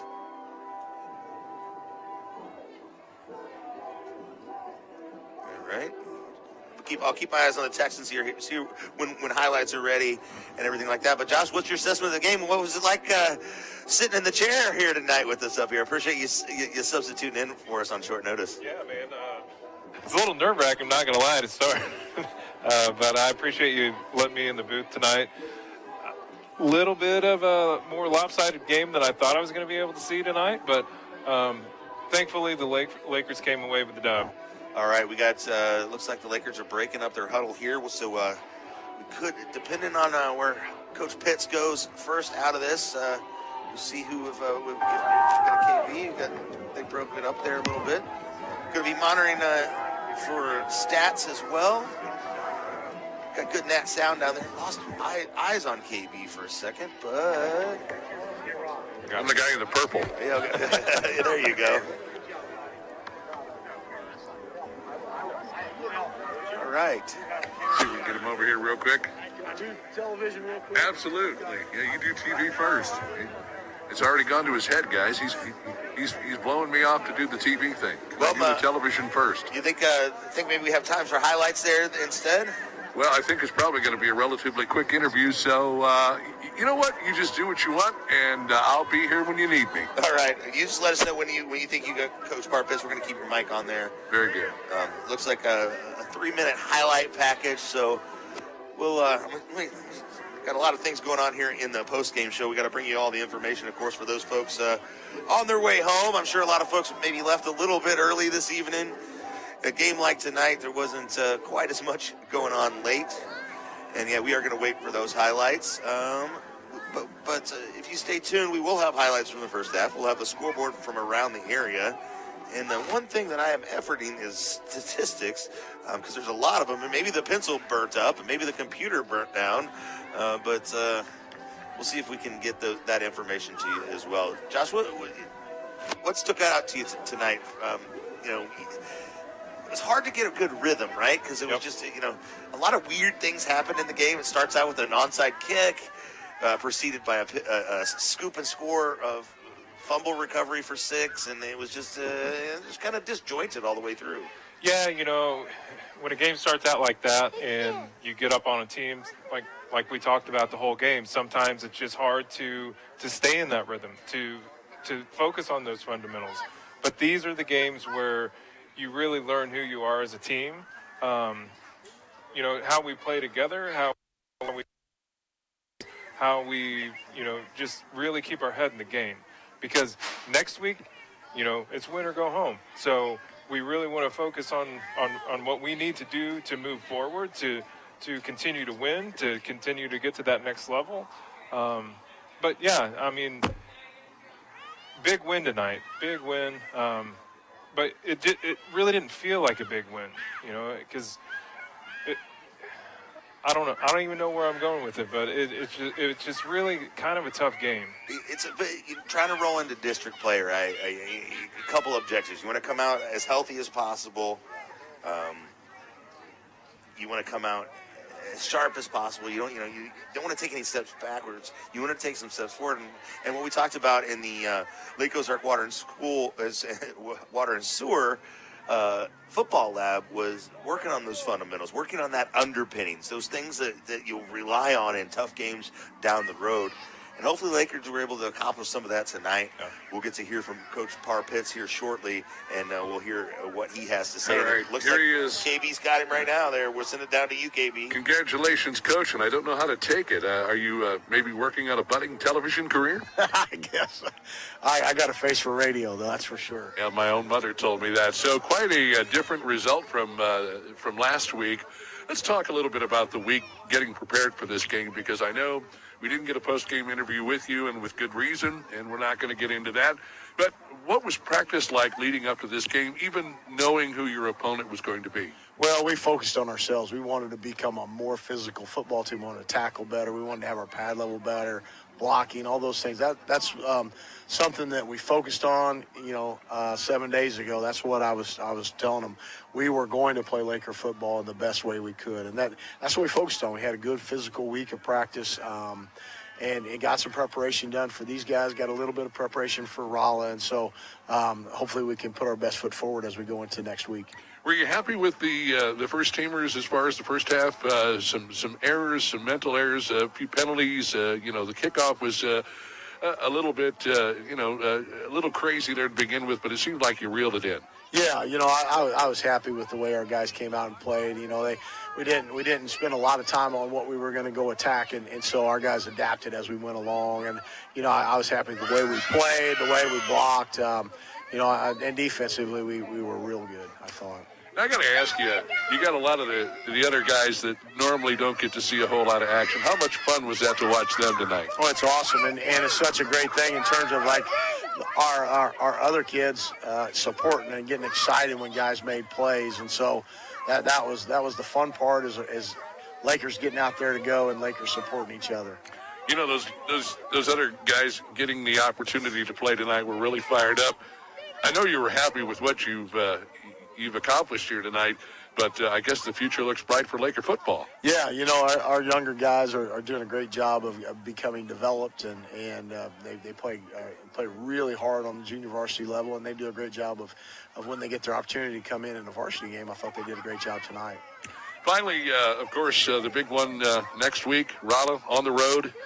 What's preparation look like? Have you even given it any thought? You did mention here in the interview that you were kind of, working on that just a little bit.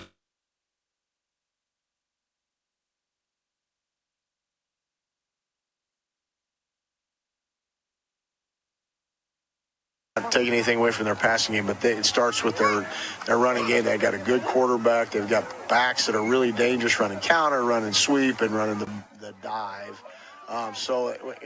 We had a dogfight with them last year, and tons of those guys are back. Those guys that I'm talking about were sophomores last year, and now they're back as juniors. So we're gonna have to be physical up front, pad level, good tackling, and doing assignment football. Well, we certainly appreciate the opportunity to speak with you this week, and good luck in Raleigh. We'll be there in full force. So will these Laker fans, I'm sure. If they can't be there in person, they'll be there on the radio or listening and in spirit as well. But congratulations tonight on a big win over this Southeast team, and good luck next week. We'll see you. Appreciate it. Thank you. All right, gentlemen, that's going to do it from down here on the field. It has been an interesting night, to say the least. And Coach Pitts moving on to his next interview. He's got a whole cachet of interviews that he's obviously got lined up. He's got a few more after this one. I've never been snubbed for TV, but as I said, I thought maybe he was possibly working on a budding TV career once he wraps up his coaching career, and we hope he doesn't do that for a long, long time. A big thank you, as always, to my sponsors, LensMart Optical. Great folks to know, moving into a new location here in Camdenton, and as always, they have provided me with the opportunity to be down here on the sidelines in the first place, and I love it, and I love them, and I thank them so much for sponsoring the Sideline Reports. Of course, the man calves keeping nice and warm, courtesy of HMI Fireplace Shop. I meant Norm, and of course, Charlie and everybody over there at HMI Fireplace Shop. And even a shout out to Gabe Kurtz, former Laker, who's doing his best down there to make a difference in Nixa. A great bunch of folks, and on a night like tonight, it sure would be nice to gather around the fireplace. And if you have any questions, you can swing by and see them, of course, here in the lake area, and Osage Beach, Rolla, Nixa, all those great places for HMI Fireplace Shop. Gentlemen, it's been an interesting game and an interesting way to wrap up the season, but a great night for the seniors as they go out on top 70-0 over the Southeast Scarlet Knights. We'll throw it back up to you, gentlemen, to wrap up our post-game show in the Kenny Carroll Excavating broadcast booth. Luke, Josh, take us home. Thanks, KB. Appreciate everything you do for us down there on the sideline as well. Looking forward to our trip, what looks like to be to Raleigh. We're going to find out more about that in the next segment with our scoreboard package brought to you by Sammy Stava. We're going to take our final break of the evening, but when we come back, we're going to have highlights from the first half. We're going to have the scoreboard, and then we're going to pick your golden pork chop and wrap things up for the evening tonight. Lakers up, win 70-0 on senior night. Being a successful Laker athlete takes hard work, discipline, and teamwork, much like our work here at Polylift Boat Lifts. If you envision your team being the best, you will be the best. The effort you put into building your team and working together as one unit always pays off. And remember, Lakers, who's got it better than us? Congratulations to all the Laker athletes from all of us at Polylift Boat Lifts. We don't just build boat lifts, we build poly lifts. At Jennings Insurance Group, we specialize in retirement solutions and employee benefits. We use insurance as a tool to positively impact the lives of those we serve. Our goal is to provide you with the best possible coverage and the knowledge to use it. Your team at Jennings provides a holistic approach to retirement solutions using tools to help with comprehensive will and trust documentation, assistance in funding trust, medical directives, and powers of attorney. We work with many companies, but we work for our clients. Health insurance strategies are a big part of financial planning. It is one of the 5 financial risks that we address. At Jennings, we'll address other financial risks, including inflation, taxes, market volatility, and longevity. Call or visit Jennings Insurance Group online today and learn more about how we can help you protect what matters most.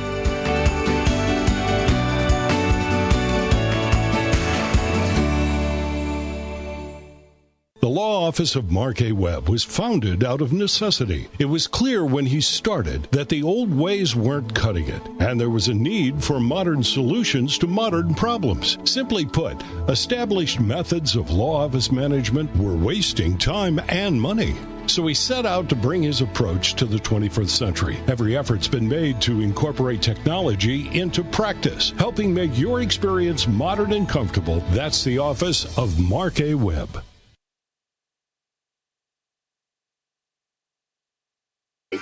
Econolift boat hoists are built with totally enclosed polyethylene tanks and durable galvanized metal parts for more stability in high-traffic water. All wear points are protected with polyethylene or nylon bushings, so your boat lift lasts longer, too. Add a non-transferable lifetime warranty on tanks and bushings, 3-year warranty on the motor, and 5-year warranty on metal parts, and you'll see why Econolift boat hoists are the most dependable, affordable lifts around. On Old Route 5 in Camdenton or online at econolift.com.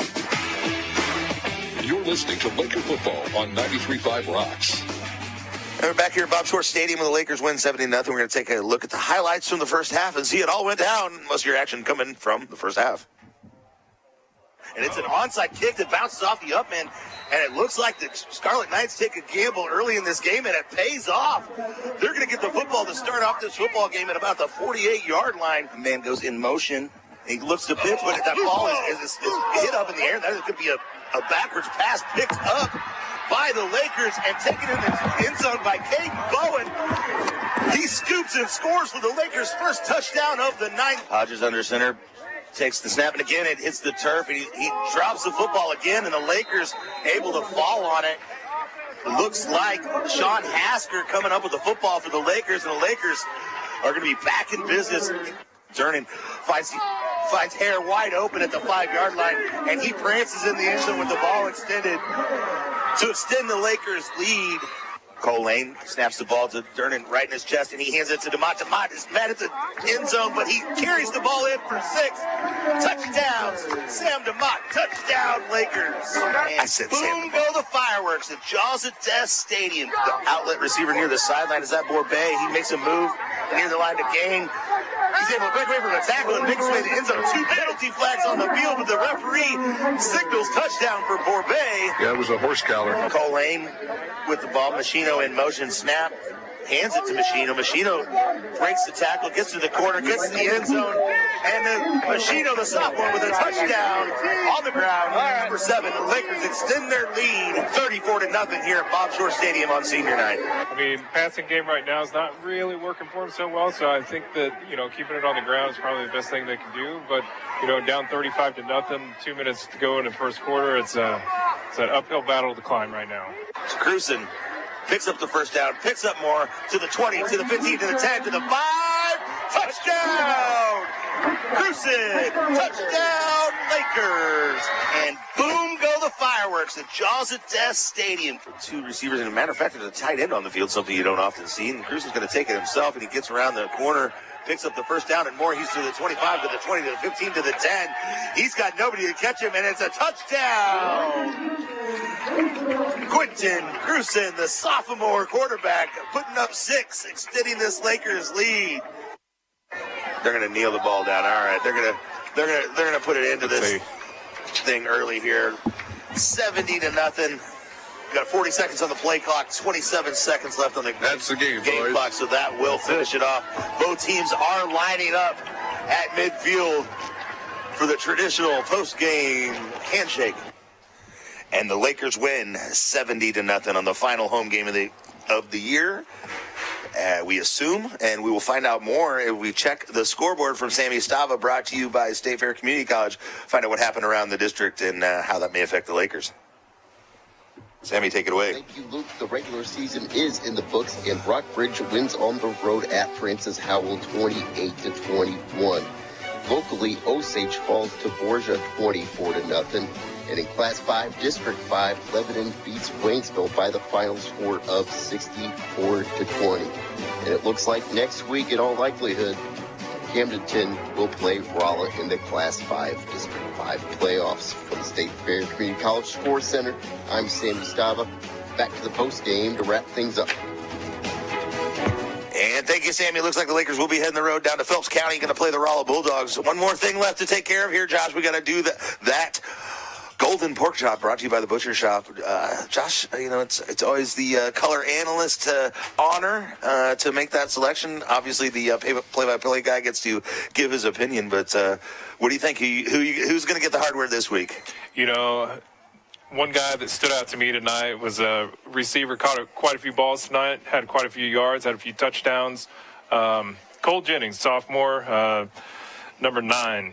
So that's my nomination for the Golden Pork Chop Award tonight. Yeah, early on in the game, he was the one who made the difference. I think that's a great choice. As a sophomore winning it on senior night, but I give a secondary pork chop to the seniors, especially those seniors on that offensive line. Cole Lane, in particular, been a leader all year there. Of course, I have a soft spot in my heart for those centers.